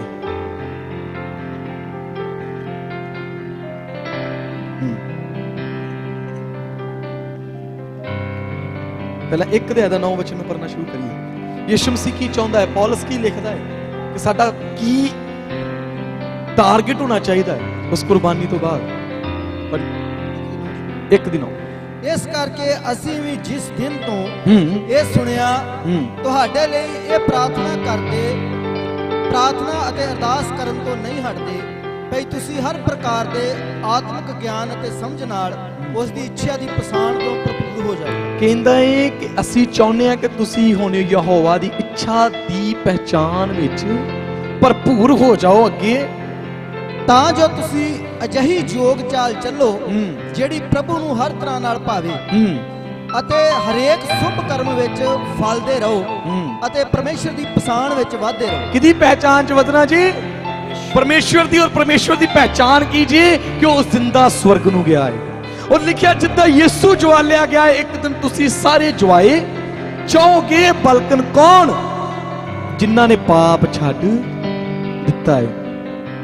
ਇਸ ਗਵਾਹੀ ਦੇ ਵਿੱਚ ਖਾਲਸ ਗਵਾਹੀ, ਪਰ ਇਹ ਕ੍ਰਿਸਚਨਾਂ ਨੂੰ ਯਾਦ ਹੈ ਪਰਮੇਸ਼ਰ ਨੇ ਜਗਤ ਨਾਲ ਅਜਿਹਾ ਪਿਆਰ ਕੀਤਾ, ਆਪਣਾ ਇਕਲੌਤਾ ਪੁੱਤਰ ਦੇ ਦਿੱਤਾ, ਜੋ ਕੋਈ ਉਸ ਨਾਮ ਤੇ ਨਿਹਚਾ ਕਰੇ ਨਾਸ਼ ਨਾ ਹੋਵੇ ਬਲਕਿ ਸੰਦੀਪਕ ਜੀਵਨ ਪਾਏ। ਵਿਖਾਊਗਾ ਹੱਥ ਜਿਹੜੇ ਇਸ ਚੀਜ਼ ਦਾ ਦਾਵਾ ਕਰਦੇ ਜੇ ਕਿਸੇ ਸਵਰਗ 'ਚ ਚੱਲ ਜਾਣਗੇ। ਆ ਯਿਸੂ ਹੁਣੇ ਜਿਹੜੇ ਇਸ ਚੀਜ਼ ਨੂੰ ਪੂਰੀ ਤਰ੍ਹਾਂ ਮੰਨਦੇ ਜੇ ਕਿ ਪ੍ਰਭੂ ਆਈ ਐਮ ਰੈਡੀ, ਜਦੋਂ ਮਰਜੀ ਆ ਜਾ, ਮੈਂ ਤੇਰੀ ਉਡੀਕ ਕਰ ਰਿਹਾ। ਗੀਤ ਗਾਉਣ ਨਾਲ ਕੁਝ ਨਹੀਂ ਹੋਣਾ, ਗੱਲਾਂ ਨਾਲ ਕੁਝ ਨਹੀਂ ਹੋਣਾ, ਚਾਲ 'ਚ ਚੱਲਣਾ ਪੈਣਾ ਹੈ, ਭਰਪੂਰ ਹੋਣਾ ਪੈਣਾ ਹੈ, ਪਛਾਣ 'ਚ ਵਧਣਾ ਪੈਣਾ ਹੈ। ਅੱਜ ਤੇ ਲੋਕਾਂ ਨੂੰ ਪਾਪ ਦੀ ਸਮਝ ਹੈ ਨਹੀਂ। ਪਾਪ ਕੀ ਹੈ? ਇਹ ਲੋਕ ਕਹਿੰਦੇ ਅਸੀਂ ਜੀ ਬਹੁਤ ਧਰਮੀ ਆ, ਅਸੀਂ ਯਿਸੂ ਨੂੰ ਬਹੁਤ ਜ਼ਿਆਦਾ ਵਿਸ਼ਵਾਸ ਕਰਦੇ, ਅਸੀਂ ਯਿਸੂ ਮਸੀਹ ਨੂੰ ਜਾਣਦੇ ਹਾਂ। ਕਲਾਮ 'ਚ ਲਿਖਿਆ ਜਿਹੜਾ ਯਿਸੂ ਨੂੰ ਜਾਣਦਾ ਹੈ ਕਿਹਦੇ ਵਰਗਾ ਬਣੇ? ਯਿਸੂ ਮਸੀਹ ਵਰਗਾ ਬਣੇ। ਤੇ ਜੇ ਬਾਈਬਲ ਕਹਿੰਦੀ ਹੈ ਤੇ ਬਣਨਾ ਹੀ ਪੈਣਾ ਹੈ। ਕਈਆਂ ਕੋ ਬਹਾਨਾ ਹੈ ਜੀ ਉਹ ਤੇ ਪਰਮੇਸ਼ਵਰ ਦਾ ਪੁੱਤਰ ਸੀ ਤਾਂ ਯਿਸੂ ਸੀ, ਪਰ ਜੇ ਬਾਈਬਲ ਕਹਿੰਦੀ ਹੈ ਤੇ ਸਾਨੂੰ ਬਣਨਾ ਪੈਣਾ ਹੈ, ਕਿਉਂਕਿ ਪਿਤਾ ਕੀ ਚਾਹੁੰਦਾ ਹੈ ਕਿ ਹਰ ਕੋਈ ਪੁੱਤਰ ਵਰਗਾ ਬਣੇ। ਉਹ ਤਾਂ ਸਾਨੂੰ ਅਹੁਦਾ ਦੇਣਾ ਚਾਹੁੰਦਾ ਹੈ। ਇਹ ਤੋਂ ਵੱਡੀ ਗੱਲ ਕਿਹੜੀ ਹੈ ਕਿ ਯਹੋਵਾ ਸਾਨੂੰ ਯਿਸੂ ਵਰਗਾ ਬਣਾਉਣਾ ਚਾਹੁੰਦਾ ਹੈ। ਤੇ ਬਣ ਸਕਦੇ ਆ ਪਵਿੱਤਰ ਆਤਮਾ ਦੀ ਮਦਦ ਦੇ ਨਾਲ, ਪਰ ਉਹਦੇ ਵਿੱਚ ਕੁਝ ਐਫਰਟਸ ਨੇ ਆਪਣੇ ਕਿ ਅਸੀਂ ਆਤਮਾ ਦੀ ਆਵਾਜ਼ ਸੁਣਨੀ ਹੈ ਕਿ ਨਹੀਂ। ਕਲਾਮ 'ਚ ਲਿਖਿਆ ਜਿਹੜੇ ਆਤਮਾ ਦੁਆਰਾ ਚੱਲਦੇ ਨੇ ਉਹੀ ਪਰਮੇਸ਼ਵਰ ਦੇ ਪੁੱਤਰ ਹੋਣਗੇ। ਤੇ ਆਤਮਾ ਕੀ ਕਹਿੰਦਾ ਹੈ? ਤੁਹਾਨੂੰ ਪਤਾ ਆਤਮਾ ਦੇ 9 ਫਲ, ਸਭ ਤੋਂ ਪਹਿਲਾ ਪਿਆਰ। ਤੇ ਸਾਡੇ ਲੋਕਾਂ 'ਚ ਉਹੀਓ ਹੈ ਨਹੀਂ, ਤੇ ਕਹਿੰਦੇ ਅਸੀਂ ਸਵਰਗ 'ਚ ਜਾਣਾ। ਬਾਈਬਲ ਦਾ ਪਰਮੇਸ਼ਵਰ ਤੇ ਏਦਾਂ ਸਵਰਗ 'ਚ ਲਿਖਿਆ, ਕਹਿੰਦੇ ਅਸੀਂ ਪਾਪ ਨਹੀਂ ਕਰਦੇ ਜੀ, ਅਸੀਂ ਬਹੁਤ ਧਰਮੀ। ਕਿਉਂ? ਕਿਉਂਕਿ ਅਸੀਂ ਸਿਗਰਟ ਨਹੀਂ ਪੀਂਦੇ। ਕੀ ਨਹੀਂ ਪੀਂਦੇ? ਅਸੀਂ ਸ਼ਰਾਬ ਨਹੀਂ ਪੀਂਦੇ ਜੀ, ਅਸੀਂ ਕਿਸੇ ਦਾ ਕਤਲ ਨਹੀਂ ਕਰਦੇ, ਅਸੀਂ ਚੋਰੀ ਨਹੀਂ ਕਰਦੇ, ਅਸੀਂ ਬਹੁਤ ਧਰਮੀ ਆ। ਪਰ ਮੈਂ ਦੱਸਣਾ ਚਾਹੁੰਦਾ ਪਾਪ ਦੀ ਅਸਲ 'ਚ ਡੈਫੀਨੇਸ਼ਨ ਕੀ ਹੈ, ਪਾਪ ਦੀ ਪਰਿਭਾਸ਼ਾ ਕੀ ਹੈ। ਆਦਮਾਂ ਨੇ ਕੀ ਕੀਤਾ ਜੇ? ਕਤਲ ਕੀਤਾ ਉਹਨਾਂ, ਕੋਈ ਉਹਨਾਂ ਚੋਰੀ ਕੀਤੀ ਜੇ, ਕੋਈ ਉਹਨਾਂ ਦੇ ਸੱਚ ਵੀ ਬੋਲਦਾ ਸੀ ਵੀ ਖਾਦਾ ਹੈ, ਪਰ ਉਹਨਾਂ ਕੀਤਾ ਕੀ ਜੇ ਅਸਲ 'ਚ? ਉੱਚੀ ਨਾ ਬੋਲੋ, ਜਿਹੜੇ ਸੁੱਤੇ ਬੋਲੋ ਹਾਲੇਲੂਇਆ। ਚਲੋ ਹੈਗੇ ਕੁਝ। ਪਰਮੇਸ਼ਰ ਦੇ ਕਲਾਮ 'ਚ ਲਿਖਿਆ ਆਦਮਾਂ ਨੇ ਕੀ ਕੀਤਾ? ਸਭ ਤੋਂ ਪਹਿਲਾਂ ਪਾਪ ਕਿੱਥੋਂ ਸ਼ੁਰੂ ਹੋਇਆ ਜੀ? ਉਹਨਾਂ ਨੇ ਹੁਕਮ ਨੂੰ ਤੋੜਿਆ ਹੈ, ਹੁਕਮ ਦੀ ਉਲੰਘਣਾ ਕੀਤੀ, ਤੇ ਉੱਥੋਂ ਪਾਪ ਦੀ ਸ਼ੁਰੂਆਤ ਦੁਨੀਆ ਤੇ। ਪ੍ਰਭੂ ਨੇ 10 ਹੁਕਮ ਦਿੱਤੇ ਇਨਸਾਨ ਨੂੰ, 2 ਫੱਟੀਆਂ ਦੇ ਉੱਤੇ ਮੂਸਾ ਨੂੰ ਪ੍ਰਭੂ ਨੇ ਦੇ ਦਿੱਤੇ, 4 ਇੱਕ ਬੰਨੇ, 6 ਇੱਕ ਬੰਨੇ। ਤੁਹਾਨੂੰ ਪਤਾ 4 ਹੁਕਮ ਕਿਹੜੇ ਨੇ? ਇੱਕ ਖੁਦਾ ਨੂੰ ਮੰਨੋ, ਬੁੱਤਾਂ ਦੀ ਪੂਜਾ ਨਾ ਕਰੋ, ਪਰਮੇਸ਼ਰ ਦਾ ਨਾਮ ਵਿਅਰਥ ਨਹੀਂ ਲੈਣਾ, ਸ਼ਬਤ ਦੇ ਦਿਨ ਨੂੰ। ਇਹ 4 ਹੁਕਮ ਬੰਦੇ ਨੂੰ ਯਹੋਵਾ ਨਾਲ ਮਿਲਾਉਂਦੇ ਨੇ। 5ਵੇਂ ਤੋਂ ਸੰਸਾਰ ਸ਼ੁਰੂ ਹੋ ਜਾਂਦਾ ਹੈ। ਮਾਤਾ ਪਿਤਾ ਦਾ ਆਦਰ ਕਰ, ਖੂਨ ਨਾ ਕਰ, ਜਨਾਹ ਨਾ ਕਰ, ਚੋਰੀ ਨਾ ਕਰ, ਝੂਠੀ ਗਵਾਹੀ ਨਾ ਦੇ, ਗੁਆਂਢੀ ਦੀ ਚੀਜ਼ ਦਾ ਲਾਲਚ ਇੱਥੋਂ ਸੰਸਾਰ ਹੈ। ਪ੍ਰਭੂ ਕਹਿੰਦਾ ਜਿੱਦਾਂ ਦਾ ਤੂੰ ਮੇਰੇ ਨਾਲ ਹੈ ਉਦਾਂ ਦਾ ਇਨਸਾਨ ਨਾਲ ਵੀ ਹੋਣਾ ਹੈ, ਫਿਰ ਤੂੰ ਮੇਰਾ ਹੈ। ਕਿਉਂਕਿ ਪਰਮੇਸ਼ਵਰ ਨੇ ਕਰਕੇ ਵਿਖਾਇਆ। ਉਹ ਜਿੱਦਾਂ ਦਾ ਆਪਣੇ ਪਿਤਾ ਨਾਲ ਹੈ ਉਦਾਂ ਦਾ ਸੰਸਾਰ ਨਾਲ ਹੈ। ਉਹ ਮਾਫ ਕਰਦਾ ਹੈ, ਕਹਿੰਦਾ ਪਿਤਾ ਇਹਨਾਂ ਨੂੰ ਮਾਫ ਕਰ ਹੀ ਨਹੀਂ ਜਾਣਦਾ। ਫਿਰ ਪ੍ਰਭੂ ਨੇ ਉਹ ਨਵੇਂ ਨਿਯਮ ਦੇ ਵਿੱਚ ਸਿਰਫ 2 ਕਰ ਦਿੱਤੇ। ਕਹਿੰਦਾ ਤੂੰ ਆਪਣੇ ਪੂਰੇ ਮਨ ਚਿੱਤ ਨਾਲ ਮੈਨੂੰ ਪਿਆਰ ਕਰ। ਫਿਰ ਆਪਣਾ ਕ੍ਰੈਡਿਟ ਦੂਜਾ ਕੀ ਕਹਿੰਦਾ ਪ੍ਰਭੂ? ਦੂਸਰਾ ਹੁਕਮ, ਜਿਵੇਂ ਦਾ ਪਿਆਰ ਤੂੰ ਆਪਣੇ ਆਪ ਨੂੰ ਕਰਦਾ ਉਦਾਂ ਦਾ ਪਿਆਰ ਆਪਣੇ ਹੁਣ ਖਰੇ ਹੱਥ ਕਰੋ ਜਿਹੜੇ ਆਪਣੇ ਗੁਆਂਢੀ ਨੂੰ ਬਹੁਤ ਪਿਆਰ ਕਰਦੇ ਨੇ। ਸੱਚੀ ਬੋਲਣਾ ਹੈ ਪ੍ਰਭੂ ਦੀ ਹਜ਼ੂਰੀ 'ਚ ਜੀ। ਤੇ ਵੇਖ ਲਓ ਕਿੱਦਾਂ ਸਵਰਗ 'ਚ ਚੱਲ ਜਾਣਾ, ਕਿਉਂਕਿ ਅਸੀਂ ਤਾਂ ਹੁਕਮ ਤੋੜ ਰਹੇ ਤੇ ਅਸੀਂ ਕਹਿੰਦੇ ਅਸੀਂ ਪਾਪ ਹੀ ਨਹੀਂ ਕਰਦੇ। ਹੁਕਮ ਨੂੰ ਤੋੜਨਾ ਤੇ ਪਾਪ ਹੈ। ਤੇ ਅੱਜ ਸਾਰੇ ਹੀ ਕ੍ਰਿਸਚਨ ਲਗਭਗ ਚਰਚ 'ਚ ਜਾਂਦੇ ਨੇ, ਵਰਸ਼ਿਪ ਕਰਦੇ ਨੇ, ਕਲਾਮ ਸੁਣਦੇ ਨੇ, ਘਰ ਆਣ ਕੇ ਭਾਂਡੇ ਖੜਕਦੇ ਨੇ, ਤੇ ਅਸੀਂ ਪ੍ਰਭੂ ਤੇਰੇ ਨਾਲ ਸਵਰਗ 'ਚ ਜਾਣਾ ਹੈ। ਤੁਹਾਨੂੰ ਪਤਾ ਪਰਮੇਸ਼ਵਰ ਤੁਹਾਡਾ ਆਹ ਜਿਹੜਾ ਸਮਾਂ ਤੁਸੀਂ ਇੱਥੇ ਬਿਤਾ ਰਹੇ ਜੇ ਇਹਦਾ ਨਿਆਂ ਨਹੀਂ ਜੇ ਕਰੇਗਾ, ਕਿਉਂਕਿ ਉਹਦੀ ਹਜ਼ੂਰੀ 'ਚ ਜੇ ਨਿਆਂ ਤੁਹਾਡਾ ਇਸ ਤੋਂ ਬਾਅਦ ਕੀ ਕਰ ਰਹੇ ਜੋ ਉਹਦਾ ਹੈ। ਤੇ ਇਹਦੇ 'ਚ ਲੋਕੀ ਪਾਗਲ ਬਣਾ ਰਹੇ ਨੇ ਪ੍ਰਭੂ ਨੂੰ ਵੀ ਤੇ ਪਾਸਟਰਾਂ ਨੂੰ ਵੀ। ਜੀ ਪਾਸਟਰ ਜੀ ਅਸੀਂ ਹੁਣ ਤੋਬਾ ਕਰ ਲਈ, ਹੁਣ ਅਸੀਂ ਆਹ ਕੰਮ ਨਹੀਂ ਕਰਦੇ। ਪਿੱਛੇ ਜੇ ਮੈਂ ਗਵਾਹੀ ਦੱਸਣਾ ਚਾਹਨਾ, ਇੱਕ ਬੰਦੇ ਨੇ 72 ਰੋਜ਼ੇ ਰੱਖੇ। ਕਿੰਨੇ? 72 ਦਿਨ ਰਾਤ ਦੇ 72 ਰੋਜ਼ੇ ਰੱਖ ਲਏ। ਫੋਨ ਕੀਤਾ ਜੀ ਆਓ ਜੀ ਸਾਡੇ ਘਰ ਬੰਦਗੀ ਕਰੋ, ਮੈਂ ਰੋਜ਼ਾ ਖੋਲਣਾ। ਮੈਂ ਕਿਹਾ ਜ਼ਰੂਰ ਜੀ ਆਉਨੇ, ਕਿਉਂਕਿ ਤੁਸੀਂ ਤਾਂ ਬਹੁਤ ਅੱਛੇ ਜੇ 72 ਦਿਨ ਰਾਤ ਦੇ ਰੋਜ਼ੇ ਰੱਖੇ। ਮੈਂ ਕਿਹਾ ਚਲੋ ਬੁਲਾਓ ਪਰਿਵਾਰ ਨੂੰ, ਕਰੀਏ ਦੁਆ ਤੇ ਬੰਦਗੀ ਸ਼ੁਰੂ ਕਰੀਏ। ਕਹਿੰਦਾ ਉਹਨਾਂ ਨੂੰ ਆਪੇ ਸਾਧ ਲਓ, ਉਹਨਾਂ ਨਾਲ ਮੇਰਾ ਕੋਈ ਤਾਲੁਕ ਨਹੀਂ, ਮੈਂ ਨਹੀਂ ਜੀ ਉਹਨਾਂ ਨੂੰ ਬੁਲਾਉਂਦਾ। ਤੇ ਮੈਂ ਕਿਹਾ 72 ਦਿਨ ਹੀ ਖਰਾਬ ਕਰਤੇ। ਤੂੰ ਰੋਜ਼ੇ ਨਹੀਂ ਰੱਖੇ, ਤੂੰ ਅਨਸ਼ਨ ਤੇ ਸੀਗਾ, ਤੂੰ ਵਰਤ ਰੱਖੇ ਸੀਗੇ, ਆਪਣੇ ਸਰੀਰ ਨੂੰ ਕਸ਼ਟ ਹੀ ਦਿੱਤਾ ਹੈ। ਜੇ ਰੋਜ਼ੇ ਰੱਖਦਾ ਪਹਿਲੇ ਰੋਜ਼ੇ ਤੋਂ ਪਹਿਲਾਂ ਆਪਣੇ ਭਰਾ ਨੂੰ ਮਨਾ ਕੇ ਆਉਂਦਾ, ਫਿਰ ਤੇਰਾ ਰੋਜ਼ਾ ਸੀ, ਫਿਰ ਤੇਰੀ ਇਬਾਦਤ ਸੀਗੀ। ਏਦਾਂ ਕਈ ਲੋਕ ਪ੍ਰਭੂ ਨੂੰ ਪਾਗਲ ਬਣਾ ਰਹੇ ਜੀ। ਪਰ ਸੈਨਾ ਦਾ ਯਹੋਵਾ ਕਹਿੰਦਾ ਏ ਜਿਹੜਾ ਪੁੱਤਰ ਵਰਗਾ ਏ ਉਹ ਰਾਜ 'ਚ ਜਾਣਾ ਜੀ। ਯਿਸੂ ਮਸੀਹ ਸਾਨੂੰ ਜੋੜਨ ਆਇਆ ਜੀ ਪਿਤਾ ਦੇ ਨਾਲ। ਸਮਾਂ ਬਹੁਤ ਘੱਟ ਹੀ ਯਿਸੂ ਮਸੀਹ ਦੇ ਆਉਣ ਦੇ ਵਿੱਚ। ਤੁਹਾਨੂੰ ਪਤਾ ਯਿਸੂ ਮਸੀਹ ਬਹੁਤ ਅੱਛੇ ਰਿਲੇਸ਼ਨਸ਼ਿਪ ਮੰਗਦਾ ਜੀ ਸਾਡੇ ਤੋਂ। ਯਿਸੂ ਮਸੀਹ ਚਾਹੁੰਦਾ ਹੈ, ਤੁਹਾਨੂੰ ਪਤਾ ਆਦਮ ਕਾਹਦੇ ਲਈ ਬਣਾਇਆ ਪ੍ਰਭੂ ਨੇ? ਕੋਈ ਹੱਥ ਖੜਾ ਕਰਕੇ ਦੱਸੇ ਕਿਉਂ ਬਣਾਇਆ ਆਦਮ ਪ੍ਰਭੂ ਨੇ? ਕਈ ਲੋਕੀ ਕਹਿੰਦੇ ਆਰਾਧਨਾ ਕਰਨ ਦੇ ਲਈ। ਆਰਾਧਨਾ ਬਾਅਦ ਵਿੱਚ, ਪਹਿਲਾਂ ਪ੍ਰਭੂ ਨੇ ਉਹਨੂੰ ਸੰਗਤ ਲਈ ਬਣਾਇਆ ਕਿ ਮੇਰੇ ਨਾਲ ਕੀ ਕਰੇ? ਸੰਗਤੀ ਕਰੇ। ਔਰ ਸੰਗਤੀ ਕਰਨ ਦਾ ਮਤਲਬ ਮੇਰੇ ਨਾਲ ਚੱਲੇ, ਮੇਰੀਆਂ ਗੱਲਾਂ ਨੂੰ ਸੁਣੇ। ਪਰ ਅੱਜ ਦਾ ਇਨਸਾਨ ਸੰਗਤੀ ਨੂੰ ਨਹੀਂ ਚਾਹੁੰਦਾ। ਉਹ ਕਹਿੰਦਾ ਮੈਂ ਵਰਸ਼ਿਪ ਕਰਨੀ ਹੈ ਪ੍ਰਭੂ। ਮੈਂ ਤੁਹਾਨੂੰ ਦੱਸਦਾ, ਏਲੀਆ ਈਸ਼ਾ ਦੀ ਸਟੋਰੀ ਪੜ੍ਹ ਕੇ ਦੇਖ ਲਿਓ। ਲਿਖਿਆ ਉਹ ਗਿਲਗਾਲ ਤੋਂ ਤੁਰੇ, ਜਦੋਂ ਏਲੀਆ ਨੇ ਉਠਾਇਆ ਜਾਣਾ। ਗਿਲਗਾਲ ਦਾ ਅਸਲੀ ਮਤਲਬ ਜੇ ਆਪਣੇ ਸਰੀਰ ਨੂੰ ਮਾਰਨਾ, ਆਪਣੇ ਸਰੀਰ ਨੂੰ ਸਾਰਨਾ। ਉਸ ਤੋਂ ਬਾਅਦ ਉਹ ਬੈਤਲ 'ਚ ਗਏ। ਗਿਲਗਾਲ ਦਾ ਮਤਲਬ ਸਰੀਰ ਨੂੰ ਸਾਰਨਾ, ਜਿਹਦੇ ਬੈਤਲ ਦਾ ਮਤਲਬ ਜੀ ਵਰਸ਼ਿਪ ਦਾ ਘਰ। ਆਰਾਧਨਾ ਕਰਨ ਤੋਂ ਪਹਿਲਾਂ ਤੁਹਾਡੇ ਅੰਦਰ ਸਰੀਰ ਦਾ ਕੋਈ ਕੰਮ ਨਹੀਂ ਹੋਣਾ ਚਾਹੀਦਾ। ਜੇ ਤੇ ਤੁਹਾਡੇ ਅੰਦਰ ਸਰੀਰ ਦੇ ਸਾਰੇ ਕੰਮ ਨੇ, ਤੇ ਸਰੀਰ ਦੇ ਕੰਮ ਕੀ ਜੇ? ਵੈਰ, ਵਿਰੋਧ, ਈਰਖਾ, ਕ੍ਰੋਧ, ਹਸਦ, ਧਰੇਬਾਜ਼ੀਆਂ, ਫੁੱਟਾਂ, ਬਿਦਤਾਂ, ਖਾਰ, ਨਸ਼ੇ ਤੇ ਹੋਰ ਇਹੋ ਜਿਹੇ ਕੰਮ। ਕਹਿੰਦਾ ਜੇ ਤੇਰੇ ਅੰਦਰ ਇਹ ਹੈ ਤੇ ਫਿਰ ਆਰਾਧਨਾ ਕਰਨਾ, ਕਿਉਂਕਿ ਮੈਂ ਕਬੂਲ ਨਹੀਂ ਕਰਨਾ। ਯਰਮੀਆ ਦੀ ਅਧਿਆਇ 7 ਦੇ ਵਿੱਚ ਪ੍ਰਭੂ ਕਹਿੰਦਾ ਯਰਮੀਆ ਕਹਿ ਇਹਨਾਂ ਨੂੰ ਕਿ ਮੈਂ ਫਿਰ ਤੁਹਾਨੂੰ ਵਸਣ ਦਿਆਂਗਾ, ਪਹਿਲਾਂ ਆਪਣੇ ਕੰਮ ਸੁਧਾਰੋ। ਆਰਾਧਨਾ ਤਾਂ ਤੁਸੀਂ ਕਰਨ ਲਈ ਚਾਹੁੰਦੇ ਜੀ, ਵਰਸ਼ਿਪ ਤੁਸੀਂ ਕਰਨ ਲਈ ਚਾਹੁੰਦੇ ਜੀ, ਪਰ ਸਰੀਰ ਦੇ ਕੰਮ ਅਜੇ ਵੀ ਅੰਦਰ ਨੇ। ਭੈਣਾਂ ਭੈਣਾਂ ਨਾਲ ਲੜਦੀਆਂ ਨੇ, ਭਰਾ ਭਰਾ ਨਾਲ ਲੜਦੇ ਨੇ, ਮਾਂ ਨੂੰ ਪੁੱਤ ਸਮਝਦਾ ਕੁਝ ਨਹੀਂ, ਤੇ ਕਹਿੰਦੇ ਅਸੀਂ ਯਿਸੂ ਮਸੀਹ ਤੇਰੇ ਨਾਲ ਜਾਣਾ ਹੈ। ਬਾਈਬਲ ਦਾ ਪਰਮੇਸ਼ਵਰ ਇਦਾਂ ਕਿਸੇ ਨੂੰ ਨਹੀਂ ਜਿਖਰੇਗਾ। ਅੱਜ ਸਮਝ ਲਓ ਕਿ ਯਿਸੂ ਮਸੀਹ ਕਰਨ ਕੀ ਆਇਆ ਜੇ ਸਾਡੇ ਲਈ। ਤੁਹਾਨੂੰ ਪਤਾ ਜੇ ਤੁਸੀਂ ਗੱਲ ਕਰੋ ਨਾ ਕੱਲੀ ਚਮਤਕਾਰਾਂ ਦੀ, ਤੇ ਚਮਤਕਾਰ ਇਜ਼ਰਾਈਲ ਨੇ ਘੱਟ ਨਹੀਂ ਜੇ ਵੇਖੇ। ਮੇਰੇ ਨਾਲ ਖੋਲੀ ਇਬਰਾਨੀਆਂ 3 ਦੇ 7 ਵਚਨ। ਇਸ ਤੋਂ ਬਾਅਦ ਅਸੀਂ ਪ੍ਰਭੂ ਦੇ ਕਲਾਮ ਨੂੰ ਖਤਮ ਕਰਾਂਗੇ। ਇਬਰਾਨੀਆਂ 3 ਦਾ 7। ਅੱਜ ਕਈ ਲੋਕੀ ਕਹਿੰਦੇ ਸਾਡੀ ਜ਼ਿੰਦਗੀ 'ਚ ਮਿਰੇਕਲ ਹੋ ਰਿਹਾ, ਅਸੀਂ ਸਵਰਗ ਦੇ, ਸਾਡੇ ਦੁਆਰਾ ਚਮਤਕਾਰ ਹੋ ਰਿਹਾ, ਅਸੀਂ ਸਵਰਗ ਦੇ। ਪਰ ਇਬਰਾਨੀਆਂ 3 ਦਾ 7 ਪੜ੍ਹੀਏ। ਸੋ ਜਿਵੇਂ ਪਵਿੱਤਰ ਆਤਮਾ ਆਖਦਾ ਹੈ, ਸੋ ਜਿਵੇਂ ਪਵਿੱਤਰ ਆਤਮਾ ਆਖਦਾ ਏ, ਅੱਜ ਜੇ ਤੁਸੀਂ ਉਸ ਦੀ ਆਵਾਜ਼ ਸੁਣੋ, ਅੱਜ ਜੇ ਤੁਸੀਂ ਉਸ ਦੀ ਆਵਾਜ਼ ਸੁਣੋ, ਤਾਂ ਆਪਣੇ ਦਿਲਾਂ ਨੂੰ ਕਠੋਰ ਨਾ ਕਰੋ, ਤੇ ਆਪਣੇ ਦਿਲਾਂ ਨੂੰ ਕਠੋਰ ਨਾ ਕਰੋ। ਅੱਗੇ ਪੜ੍ਹੀਏ। ਜਿਵੇਂ ਬਗਾਵਤ ਦੇ ਦਿਨ ਉਜਾੜ ਵਿੱਚ, ਜਦ ਤੁਹਾਡੇ ਪਿਓ ਦਾਦਿਆਂ ਨੇ ਮੈਨੂੰ ਪਰਖ ਕੇ ਜਾਂਚਿਆ ਅਤੇ 40 ਵਰੇ ਮੇਰੇ ਕੰਮ ਵੇਖੇ। ਜਿਵੇਂ ਬਗਾਵਤ ਦੇ ਦਿਨ, ਕਿੰਨਾਂ ਦੀ ਗੱਲ ਹੋ ਰਹੀ ਜਦੋਂ ਇਜ਼ਰਾਈਲ ਮਿਸਰ ਦੀ ਗੁਲਾਮੀ ਚੋਂ ਬਾਹਰ ਆ ਰਿਹਾ ਹੈ। ਲਿਖਿਆ ਬਗਾਵਤ ਦੇ ਦਿਨ ਤੁਹਾਡੇ ਪਿਓ ਦਾਦਿਆਂ ਨੇ 40 ਸਾਲ ਮੈਨੂੰ ਵੇਖਿਆ ਤੇ ਮੇਰੇ ਕੰਮ ਪਰਖੇ। ਪਰਖ ਕੇ ਕਹਿੰਦਾ ਮੈਨੂੰ ਵੇਖ ਲਿਆ ਉਹਨਾਂ ਨੇ ਮੈਂ ਕਿੱਦਾਂ ਦਾ। ਕੀ ਕੰਮ ਕਰ ਰਿਹਾ ਯਹੋਵਾ ਉਹਨਾਂ ਨਾਲ? ਸਮੁੰਦਰ ਦੇ ਗਾੜੀ ਖਲੋ ਕੇ ਨੇ ਤੇ ਸਮੁੰਦਰ ਨੇ ਰਸਤਾ ਛੱਡ ਦਿੱਤਾ। That is a sign and wonders। ਇਹ ਆ ਮਿਰੇਕਲ। ਸਮੁੰਦਰ ਰਸਤਾ ਛੱਡ ਰਿਹਾ ਹੈ। ਬਿਆਬਾਨ ਦੇ ਵਿੱਚ ਚਲ ਗਏ, ਉਜਾੜਾਂ ਦੇ ਵਿੱਚ ਚਲ ਗਏ, ਰੋਟੀ ਨਹੀਂ ਆ, ਪਾਣੀ ਨਹੀਂ ਆ, ਯਹੋਵਾ ਬਰਸਾਉਂਦਾ ਰਿਹਾ। ਕੀ ਕਰ ਰਿਹਾ ਹੈ? ਮਿਰੇਕਲ। ਇੱਥੋਂ ਤੱਕ ਯਹੋਵਾ ਆਪ ਵੀ ਚੱਲ ਰਿਹਾ ਹੈ ਨਾਲ। ਜਲਾਲ ਦਾ ਬੱਦਲ ਤੇ ਅੱਗ ਦਾ ਖੰਭਾ ਬਣ ਕੇ। ਇਤਿਹਾਸ ਇਹ ਦੱਸਦਾ ਹੈ 25-30 ਲੱਖ ਲੋਕ ਸੀਗੇ ਉਹ, ਤੇ 10 ਗੁਣਾ ਉਹਨਾਂ ਦੇ ਜ਼ਿਆਦਾ ਡੰਗਰ ਸੀਗੇ। ਜਿੱਥੇ ਪਾਣੀ ਦੀ ਬੂੰਦ ਨਹੀਂ, ਯਹੋਵਾ ਉੱਥੋਂ ਉਹਨਾਂ ਨੂੰ ਰਸਾਉਂਦਾ ਰਿਹਾ, ਤ੍ਰਿਪਤ ਕਰਦਾ ਰਿਹਾ ਉਹਨਾਂ ਦੇ ਡੰਗਰਾਂ ਨੂੰ ਵੀ। ਸਭ ਤੋਂ ਵੱਡਾ ਮਿਰੇਕਲ। ਪ੍ਰਭੂ ਕਹਿੰਦਾ ਨਾ ਤੇਰੀ ਜੁੱਤੀ ਕੱਸੇਗੀ, ਨਾ ਤੇਰੇ ਕੱਪੜੇ ਫਟਣਗੇ। ਤੁਹਾਨੂੰ ਪਤਾ ਮਿਰੇਕਲ ਕੀ ਜੇ? 5 ਸਾਲ ਦਾ ਬੱਚਾ ਮਿਸਰ ਦੀ ਗੁਲਾਮੀ ਚੋਂ ਨਿਕਲਿਆ, ਚੱਲਦਾ ਚੱਲਦਾ 45 ਦਾ ਹੋ ਗਿਆ, ਪਰ ਉਹ ਜਿੱਦਾਂ ਵਾਦਾ ਕੱਪੜੇ ਵੀ ਵਾਧੇ ਨੇ, ਕਿਉਂਕਿ ਵਾਦਾ ਕਿਹਦਾ ਹੈ? ਯਹੋਵਾ ਨੇ। ਕਿੱਡੇ ਵੱਡੇ ਚਮਤਕਾਰ ਯਹੋਵਾ ਕਰ ਰਿਹਾ ਹੈ। ਅਗਲੇ ਵਚਨ ਨੂੰ ਪੜ੍ਹੀ। ਇਸ ਕਾਰਨ ਮੈਂ ਉਸ ਪੀੜ੍ਹੀ ਤੋਂ ਗਰੰਜ ਹੋਇਆ। ਮੈਂ ਉਸ ਪੀੜ੍ਹੀ ਤੋਂ ਗਰੰਜ ਹੋਇਆ। ਤੇ ਸੱਚੇ ਸ਼ਬਦਾਂ 'ਚ ਪਤਾ ਕੀ ਲਿਖਿਆ ਜੀ? ਮੈਂ ਉਸ ਪੀੜ੍ਹੀ ਤੋਂ ਨਾਰਾਜ਼ ਰਿਹਾ।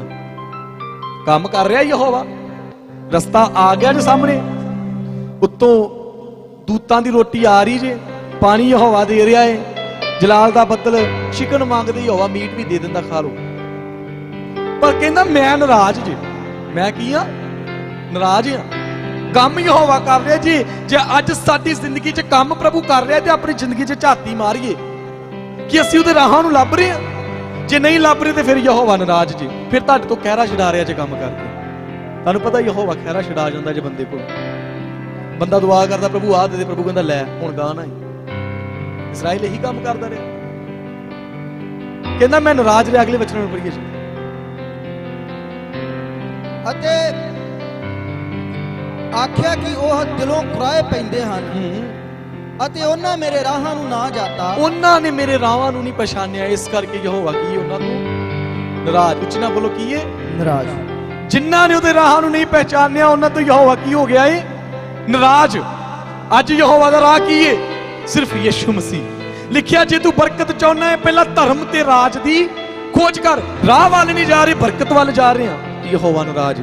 ਧਰਮ ਕੌਣ ਜੀ? ਬਾਈਬਲ ਦੱਸਦੀ ਧਰਮ ਯਿਸੂ ਮਸੀਹ ਜੇ। ਰਾਜ ਕੌਣ ਹੈ? ਬਾਈਬਲ ਦੱਸਦੀ ਰਾਜ ਯਿਸੂ ਹੈ। ਤੇ ਲਿਖਿਆ ਜਿਹੜਾ ਉਹਨੂੰ ਖੋਜਦਾ ਏ ਯਹੋਵਾ ਉਹਨੂੰ ਵਧਾਉਂਦਾ ਏ। ਜਿਹੜਾ ਯਿਸੂ ਨੂੰ ਖੋਜਦਾ ਏ। ਅੱਜ ਉਹ ਰਾਹ ਨੂੰ ਕੋਈ ਨਹੀਂ ਲੱਭਦਾ, ਕਿਉਂਕਿ ਉਹ ਤੰਗ ਫਾਟ ਕੇ, ਉਹ ਭੀੜਾ ਏ ਰਸਤਾ। ਜਿਹੜਾ ਖੁੱਲਾ ਮਾਰ ਕੇ ਮਿਰੇਕਲ ਆਈ ਜਾਣ, ਚਮਤਕਾਰ ਹੋਈ ਜਾਣ, ਪ੍ਰਭੂ ਜ਼ਿੰਦਗੀ ਨਹੀਂ ਬਦਲਣੀ। ਪ੍ਰਭੂ ਨਾਰਾਜ਼ ਜੀ। ਅਗਲੇ ਵਚਨਾਂ ਨੂੰ ਪੜ੍ਹੀਏ ਜੀ। ਜਿਵੇਂ ਮੈਂ ਆਪਣੇ ਗੁੱਸੇ ਵਿੱਚ ਸਹੁੰ ਖਾਧੀ ਕਿ ਇਹ ਮੇਰੇ ਆਰਾਮ ਵਿੱਚ ਕਦੇ ਨਾ ਵੜਨਗੇ। ਬੋਲੋ ਹਾਲੇਲੂਇਆ। ਹਾਲੇਲੂਇਆ। ਪ੍ਰਭੂ ਕਹਿੰਦਾ ਮੈਂ ਗੁੱਸੇ ਵਿੱਚ ਕੀ ਖਾ ਲਈ? ਇਹ ਸੌਂ ਦਾ ਇਜ਼ਰਾਈਲ ਨੂੰ ਪਤਾ ਨਹੀਂ ਜੀ, ਪਰ ਪ੍ਰਭੂ ਨੇ ਖਾ ਲਈ। ਕਹਿੰਦਾ ਇਹਨਾਂ ਚ ਕੋਈ ਵੀ ਨਹੀਂ ਜੇ ਜਾਣਾ ਆਰਾਮ ਦੀ ਧਰਤੀ ਤੇ। ਕਿਉਂ? ਕਿਉਂਕਿ ਮੇਰੇ ਰਾਹ ਨਹੀਂ ਜੇ ਲੱਭੇ। ਚਮਤਕਾਰ ਵੇਖੇ ਨੇ, ਕੰਮਾਂ ਤੱਕ ਸੀਮਤ ਰਹੇ ਨੇ। ਕਲਾਮ 'ਚ ਲਿਖਿਆ ਪ੍ਰਭੂ ਨੇ ਆਪਣਾ ਰਸਤਾ ਮੂਸਾ ਤੇ ਪ੍ਰਗਟ ਕੀਤਾ ਤੇ ਕੰਮ ਇਸਰਾਇਲ ਤੇ ਪ੍ਰਗਟ ਕੀਤੇ, ਕਿਉਂਕਿ ਉਹਨਾਂ ਨੂੰ ਚਾਹੀਦਾ ਹੀ ਕੰਮ। ਮੂਸਾ ਰਸਤਾ ਹੀ ਲੱਭਦਾ ਆ। ਪਰ ਅੱਜ ਦੀ ਕਲੀਸਿਆ ਦਾ ਸੇਮ ਉਹੀ ਹਾਲ ਹੈ।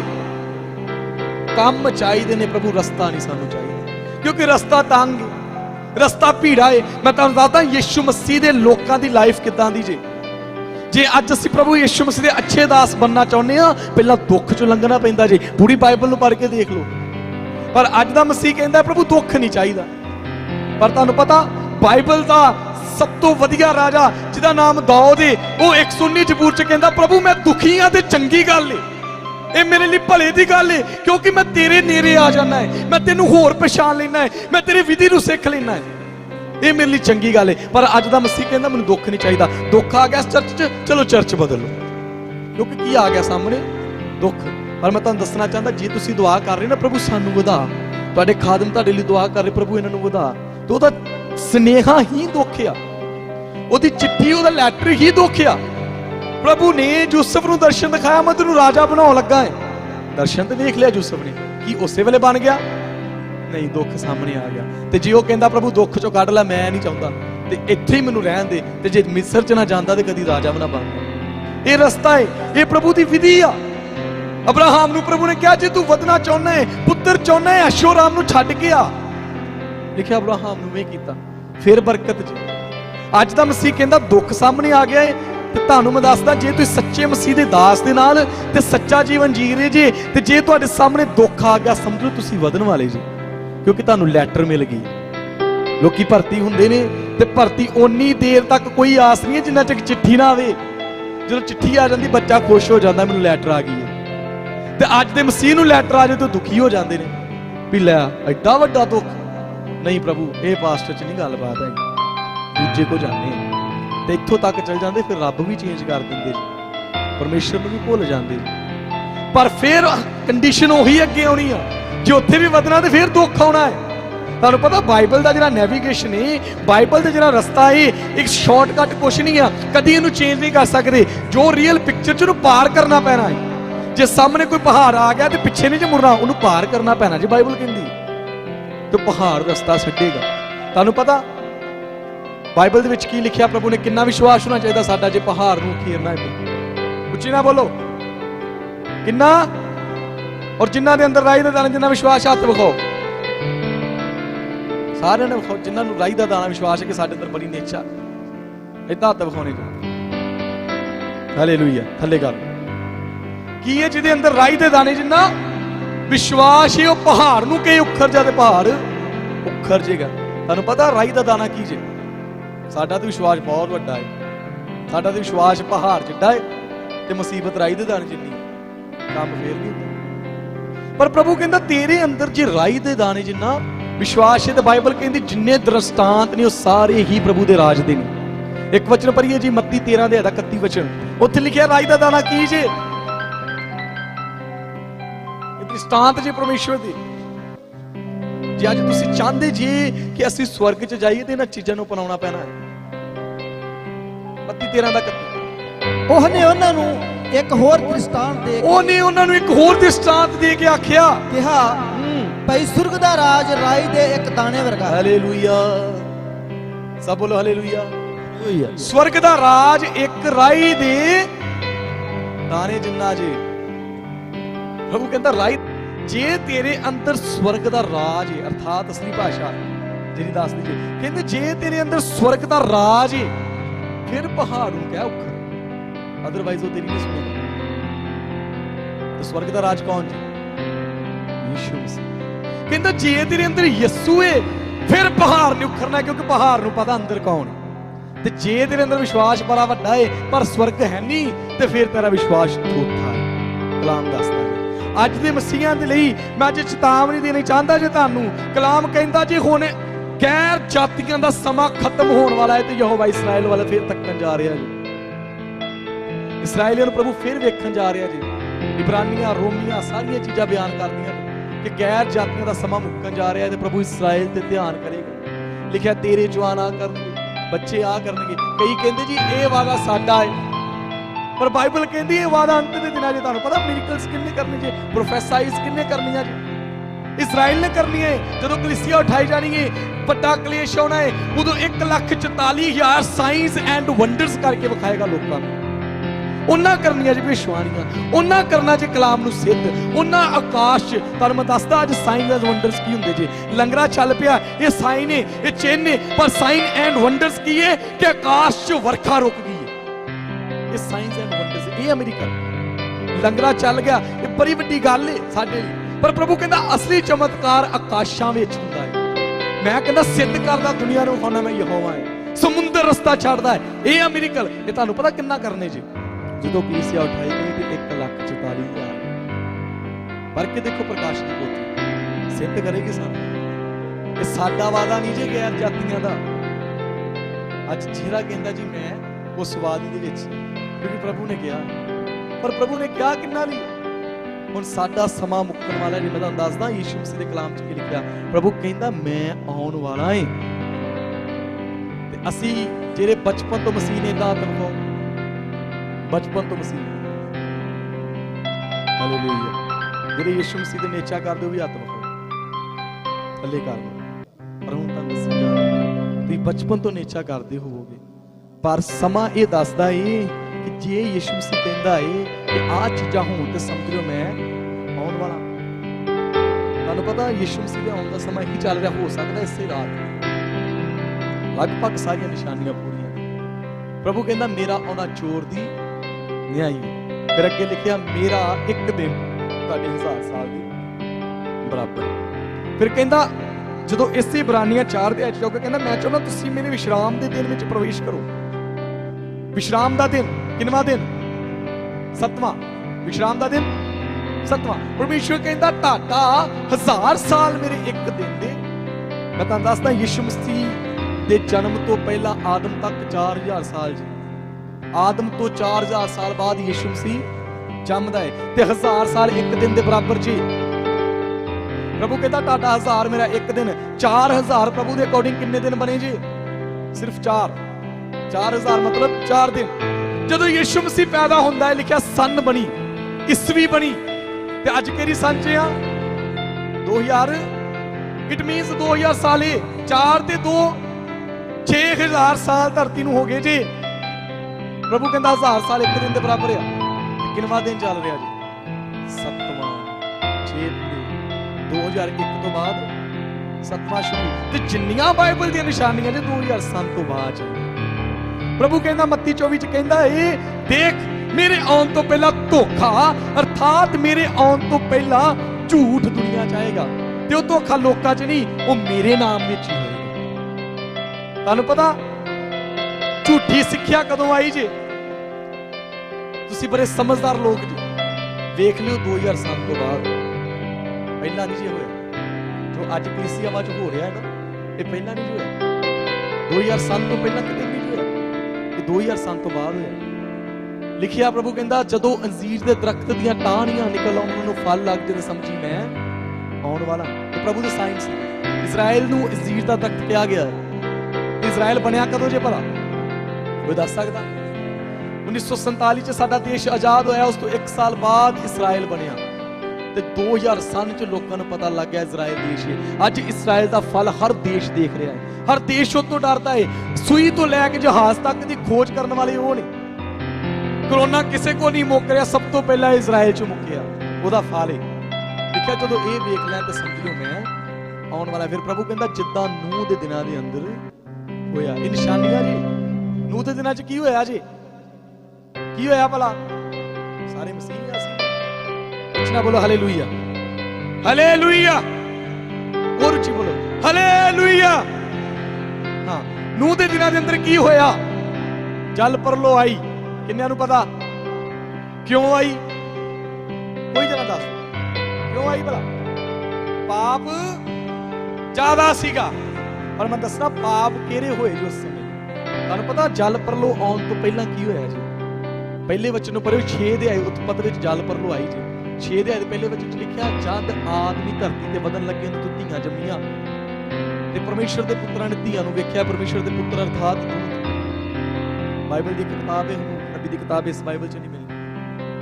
6 ਦੀ ਆ, ਅਸਲੀ ਬਾਈਬਲ 72 ਦੀ ਹੈ। ਸਾਨੂੰ 6 ਹੋਰ ਉਲਟ ਕਿਤਾਬਾਂ ਪਾ ਦਿੱਤੀਆਂ ਤੇ ਬਾਈਬਲ ਨਵੀਂ ਬਣਾਈ। ਜਿਹੜੀ ਅਸਲੀ ਬਾਈਬਲ ਦੀ ਕਿਤਾਬਾਂ ਦੀ 6 ਕਿਤਾਬਾਂ ਬਾਈਬਲ ਚ ਹੈ ਨਹੀਂ, ਇੰਟਰਨੈਟ ਤੇ ਮਿਲੇਗੀ। ਮੈਂ ਤੁਹਾਨੂੰ ਹੁਣੇ ਕਹਦਾ ਹੁਣ ਨਬੀ ਦੀ ਬਾਈਬਲ ਕੋਲ ਕਿਤਾਬ ਉਹਦੇ ਵਿੱਚ ਲਿਖਿਆ ਹੈ 6 ਦੇ ਦਾ ਜ਼ਿਕਰ। ਕਹਿੰਦਾ ਆਦਮੀ ਜਦੋਂ ਮਨ ਲੱਗਾ ਪਰਮੇਸ਼ਰ ਦੇ ਦੂਤਾਂ ਨੇ ਦੇਖਿਆ ਧਰਤੀ ਦੀਆਂ ਧੀਆਂ ਸੋਹਣੀਆਂ, ਉਹਨਾਂ ਨਾਲ ਵਿਆਹ ਕਰਾ ਲਿਆ। ਹਾਈਬ੍ਰਿਡ ਮਿਕਸ ਹੋ ਗਿਆ ਸਵਰਗ ਦਾ ਤੇ ਧਰਤੀ ਦਾ। ਲਿਖਿਆ ਦੈਂਤ ਤੇ ਸੂਰਵੀਰ ਜੰਮੇ। ਉਤਪਤ 6 ਚ ਲਿਖਿਆ ਦੈਂਤ ਤੇ ਸੂਰਵੀਰ ਜੰਮੇ। ਉਹਨਾਂ ਨੂੰ ਕੋਈ ਮਾਰ ਨਹੀਂ ਸਕਦਾ ਤੇ ਪਰਮੇਸ਼ਰ ਨੂੰ ਇਹ ਚੀਜ਼ ਪਸੰਦ ਨਹੀਂ। ਉਹਨਾਂ ਨੂੰ ਸਿਰਫ ਪ੍ਰਭੂ ਹੀ ਮਾਰ ਸਕਦਾ। ਐਡਾ ਗੰਦਾ ਪਾਪ ਹੋਇਆ। ਫਿਰ ਲਿਖਿਆ ਜਿਹੜੀ ਉਹਨਾਂ ਦੀ ਔਲਾਦ ਸੀ, ਉਹਨਾਂ ਅੱਗੇ ਜਾਨਵਰਾਂ ਨਾਲ ਗਲਤ ਸੰਬੰਧ ਬਣਾ ਲਿਆ। ਤੇ ਔਲਾਦ ਕਿੱਦਾਂ ਦੀ ਜੰਮੀ? ਅੱਧਾ ਬੰਦਾ ਤੇ ਅੱਧਾ ਜਾਨਵਰ। ਫਿਲਮਾਂ 'ਚ ਦੇਖਦਾ ਤੇ ਫਿਲਮਾਂ ਇਹਦੇ 'ਚੋਂ ਬਣਦੀਆਂ ਜੀ। ਡਾਇਰੈਕਟਰ ਇਹਨਾਂ ਨੂੰ ਕਰਕੇ ਬਣਾਉਂਦੇ। ਵੀ ਵੇਖੋ ਕਿ ਫਿਲਮਾਂ 'ਚ ਥੱਲੇ ਬੰਦਾ ਘੋੜਾ ਹੁੰਦਾ ਹੈ, ਉੱਤੇ ਉਹਦਾ ਮੂੰਹ ਹੁੰਦਾ ਬੰਦੇ ਦਾ, ਥੱਲੇ ਜਨਾਨੀ ਮੱਛੀ ਹੈ ਤੇ ਉੱਤੇ ਜਨਾਨੀ। ਇਹ ਹਾਈਬ੍ਰਿਡ ਚੇਂਜ ਹੋਈ ਜੀ ਉਤਪਤ 6 ਦੇ ਵਿੱਚ। ਇਹ ਗੰਦੇ ਪਾਪ ਪ੍ਰਭੂ ਨੂੰ ਪਸੰਦ ਨਹੀਂ ਆਏ। ਫਿਰ ਲਿਖਿਆ ਉਸ ਸਮੇਂ ਔਰਤ ਔਰਤ ਨਾਲ ਰਹਿਣਾ ਪਸੰਦ ਕਰਦੀ ਸੀ ਤੇ ਮਰਦ ਮਰਦ ਨਾਲ ਰਹਿਣਾ ਪਸੰਦ ਕਰਦਾ ਸੀ। ਪ੍ਰਭੂ ਕਹਿੰਦਾ ਨੂਹ ਦੇ ਦਿਨਾਂ ਵਰਗੇ ਦਿਨ ਆਉਣਗੇ। ਮੈਂ ਤੁਹਾਨੂੰ ਦੱਸਦਾ 2000 ਸਾਲ ਤੋਂ ਬਾਅਦ ਕੀ ਹੋਇਆ। ਜੈਨੇਟਿਕਸ ਚੇਂਜ ਹੋਈ ਜੀ। ਦੁਨੀਆ ਦੀਆਂ ਕਈ ਲਾਇਬ੍ਰੇਰੀਆਂ ਦੇ ਵਿੱਚ ਉਹ ਇਨਸਾਨ ਤਿਆਰ ਕੀਤੇ ਗਏ। ਉਹ ਸੱਪ ਦਾ ਬੀਜ ਅੱਜ ਵੀ ਹੈਗਾ। ਅੱਜ ਵੀ ਉਹਦਾ ਫਾਰਮੂਲਾ ਵਰਤਿਆ ਜਾਂਦਾ ਹੈ। ਬੰਦਿਆਂ ਤੋਂ ਅੱਧੇ ਜਾਨਵਰ ਕਈ ਲਾਇਬ੍ਰੇਰੀਆਂ 'ਚ ਪਏ ਜੇ, ਹਜੇ ਪ੍ਰਗਟ ਨਹੀਂ ਹੋਣੇ, ਉਹਨਾਂ ਨੂੰ ਲਿਆਉਣਾ ਉਹਨਾਂ ਸਾਹਮਣੇ। ਪਰ ਪ੍ਰਭੂ ਕਹਿੰਦਾ ਹੈ ਮੇਰੇ ਆਉਣ ਦੇ। ਫਿਰ ਵੱਡਾ ਪਾਪ ਕੀ ਸੀਗਾ? ਔਰਤ ਔਰਤ ਨਾਲ ਤੇ ਮਰਦ ਮਰਦ ਨਾਲ ਗੈਰ ਸੰਬੰਧ ਬਣਾਉਂਦੀ ਸੀ। ਤੇ ਅੱਜ ਤੇ ਇਹ ਕਾਨੂੰਨ ਹੀ ਪਾਸ ਹੋ ਗਿਆ। 2-3 ਸਾਲ ਪਹਿਲਾਂ ਅਮਰੀਕਾ ਨੇ ਕੀਤਾ ਕਿ ਬੰਦਾ ਬੰਦੇ ਨਾਲ ਵਿਆਹ ਕਰਾ ਸਕਦਾ ਹੈ, ਔਰਤ ਔਰਤ ਨਾਲ ਵਿਆਹ ਕਰਾ ਸਕਦੀ ਏ। ਸਾਡੇ ਇੰਡੀਆ 'ਚ ਵੀ ਪਾਸ ਹੋ ਗਿਆ ਏ। ਹੁਣ ਦੱਸੋ ਕਿੰਨੇ ਕੁ ਦਿਨ ਰਹਿ ਗਏ ਜੇ ਸਾਡੇ? ਪ੍ਰਭੂ ਦੇ ਕਲਾਮ 'ਚ ਲਿਖਿਆ ਸੇਮ ਉਸੇ ਤਰ੍ਹਾਂ ਹੋਵੇਗਾ। ਅੱਜ 2000 ਸਾਲ ਤੋਂ ਬਾਅਦ ਇਹ ਸਾਰੇ ਕੰਮ ਹੋਏ ਜੇ, ਅਰਥਾਤ ਯਿਸੂ ਆਉਣ ਵਾਲਾ ਜੀ। ਤਿਆਰ ਹੋਣ ਦੀ ਜ਼ਰੂਰਤ ਜੀ, ਲੋੜ ਜੀ ਤਿਆਰ ਹੋਣ ਦੀ। 7ਵਾਂ ਦਿਨ ਚੱਲ ਰਿਹਾ ਜੀ 2001 ਤੋਂ ਬਾਅਦ। ਪਤਾ ਨਹੀਂ ਕਿਹੜੇ ਘਰੀ ਯਿਸੂ ਮਸੀਹ ਨੇ ਆ ਜਾਣਾ। ਅੱਜ ਰਾਤਾਂ ਨੂੰ ਸੌਂਦੇ ਆ, ਕੋਈ ਫਿਕਰ ਨਹੀਂ, ਸਵੇਰ ਦੀਆਂ ਸਲਾਹਾਂ ਆ ਕਰਾਂਗੇ ਜਿੱਤੇ ਰਾਤ ਹੀ ਯਿਸੂ ਆ ਗਿਆ ਤੇ ਫੇਰ ਕੀ ਚੱਲ ਜਾਾਂਗੇ। ਤੇ ਸਭ ਤੋਂ ਵੱਡੇ ਦੁੱਖ ਦੀ ਗੱਲ ਭਲਾ ਕੀ ਹੋਏਗੀ? ਜਿਨ੍ਹਾਂ ਨੇ ਯਿਸੂ ਨੂੰ ਜਾਣ ਲਿਆ ਉਹ ਵੀ ਨਹੀਂ ਗਏ। ਉਹਨਾਂ ਤੋਂ ਵੱਡੇ ਦੁੱਖ ਦੀ ਗੱਲ ਕੋਈ ਨਹੀਂ। ਉਹ ਜਿਨ੍ਹਾਂ ਨੂੰ ਪਤਾ ਲੱਗ ਗਿਆ ਉਹ ਵੀ ਨਹੀਂ ਸਵਰਗ 'ਚ ਗਏ, ਕਿਉਂਕਿ ਪਾਪ ਹੀ ਨਹੀਂ ਛੱਡਿਆ, ਪਿਆਰ ਹੀ ਨਹੀਂ ਕੀਤਾ। ਤੁਹਾਨੂੰ ਪਤਾ ਬਾਈਬਲ ਦਾ ਪਰਮੇਸ਼ਰ ਕਿਸ ਵੇਲੇ ਨਾਲ ਸਵਰਗ ਰਾਜ ਵਿੱਚ ਜਾਣ ਲਈ ਕਹਿੰਦਾ ਹੈ? ਪਹਿਲਾ ਕਰੰਥੀਆਂ 6:9 ਉਸ ਤੋਂ ਬਾਅਦ ਆਮੀਨ ਕਰਾਂ। ਸਵਰਗ 'ਚ ਕਿੰਨਿਆਂ ਨੇ ਜਾਣਾ? ਜੇ ਮੈਂ ਤੁਹਾਨੂੰ ਦੱਸ ਦਿੰਦਾ, ਸਵਰਗ ਰਾਜ ਕੋਈ ਖਾਲਾ ਜੀ ਦਾ ਵਾਰਾ ਨਹੀਂ ਜੀ, ਬੜਾ ਔਖਾ ਜੇ ਸਵਰਗ 'ਚ ਜਾਣਾ। ਹਾਂਜੀ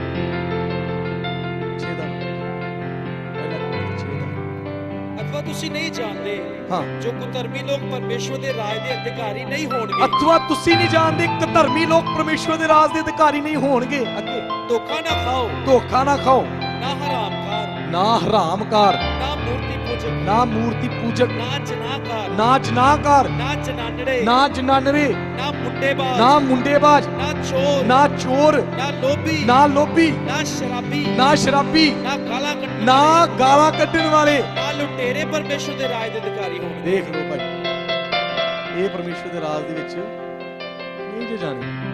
ਸ਼ਰਾਬੀ, ਕਈ ਲੋਕੀ ਕਹਿੰਦੇ ਜੀ ਇਹ ਕਿੱਥੇ ਮਨਾ ਕੀਤਾ? ਯਿਸੂ ਨੇ ਤੇ ਆਪ ਬਣਾਈ, ਤੇ ਫਿਰ ਯਿਸੂ ਵਾਲੀ ਪੀਓ। ਉਹਨੇ ਤੇ ਦੁਆ ਕਰਕੇ ਬਣਾਈ, ਤੁਸੀਂ ਵੀ ਪਾਣੀ ਦੀ ਦੁਆ ਕਰਕੇ ਪੀਓ। ਜੇ ਤੇ ਉਦਾਂ ਦੀ ਬਣਾ ਸਕਦੇ ਸੀ ਤੇ ਪੀ ਲਓ।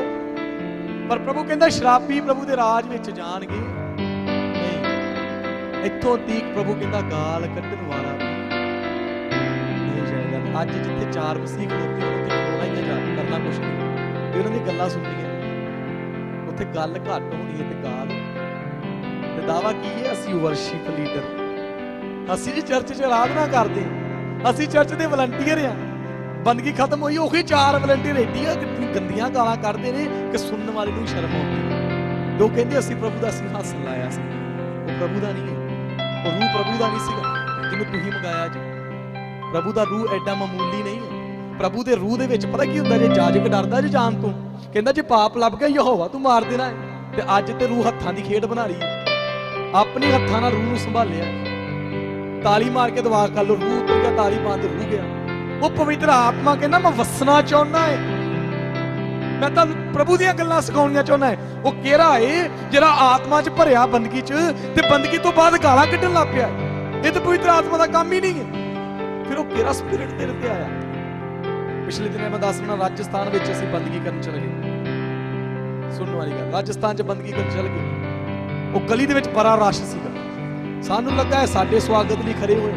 ਉਹ ਬਾਅਦ 'ਚ ਪਤਾ ਲੱਗਾ 2 ਭੈਣਾਂ ਲੜ ਰਹੀਆਂ ਨੇ ਆਪਸ 'ਚ। ਜਦੋਂ ਇਲਾਕੋ ਦੇ ਲੰਘਣ ਦੇ ਐਡੀਆਂ ਗੰਦੀਆਂ ਗਾਲਾਂ ਇੱਕ ਦੂਜੇ ਨੂੰ ਕੱਢਣ। ਉਹਦੇ ਰਿਸ਼ਤੇਦਾਰ ਉਹਨੇ ਗਨਾਏ, ਦੂਜੀ ਨੇ ਉਹਨੂੰ ਗਨਾ ਦਿੱਤਾ। ਬੜਾ ਚਿਰ ਝਗੜਾ ਚੱਲਿਆ। ਚਲੋ ਅਸੀਂ ਬੰਦਗੀ 'ਚ ਪਹੁੰਚ ਗਏ। ਬੰਦਗੀ 'ਚ ਵਰਸ਼ਿਪ ਸ਼ੁਰੂ ਹੋ ਗਈ, ਆਰਾਧਨਾ ਚੱਲਣ ਲੱਗ ਪਈ। ਤੇ 2 ਭੈਣਾਂ ਬੜੀ ਰੂਹ 'ਚ ਭਰੀਆਂ, ਬੜੀ ਆਤਮਾ 'ਚ ਉਛਲ ਰਹੀਆਂ। ਸਾਨੂੰ ਸਮਝਣਾ ਹੈ ਭੈਣਾਂ ਕਿਤੇ ਦੇਖੀਆਂ, ਪਰ ਆਏ ਪਹਿਲੀ ਵਾਰੀਆਂ ਰਾਜਸਥਾਨ 'ਚ, ਇਹ ਕਿੱਥੇ ਵੇਖ ਲਿਆ? ਗੀਤ ਭੁੱਲ ਗਿਆ ਗਾਉਂਦਿਆਂ ਗਾਉਂਦਿਆਂ ਨੂੰ, ਭੈਣਾਂ ਵੇਖੀਆਂ ਕਿੱਥੇ? ਦਿਮਾਗ ਉਧਰ ਲੱਗ ਗਿਆ।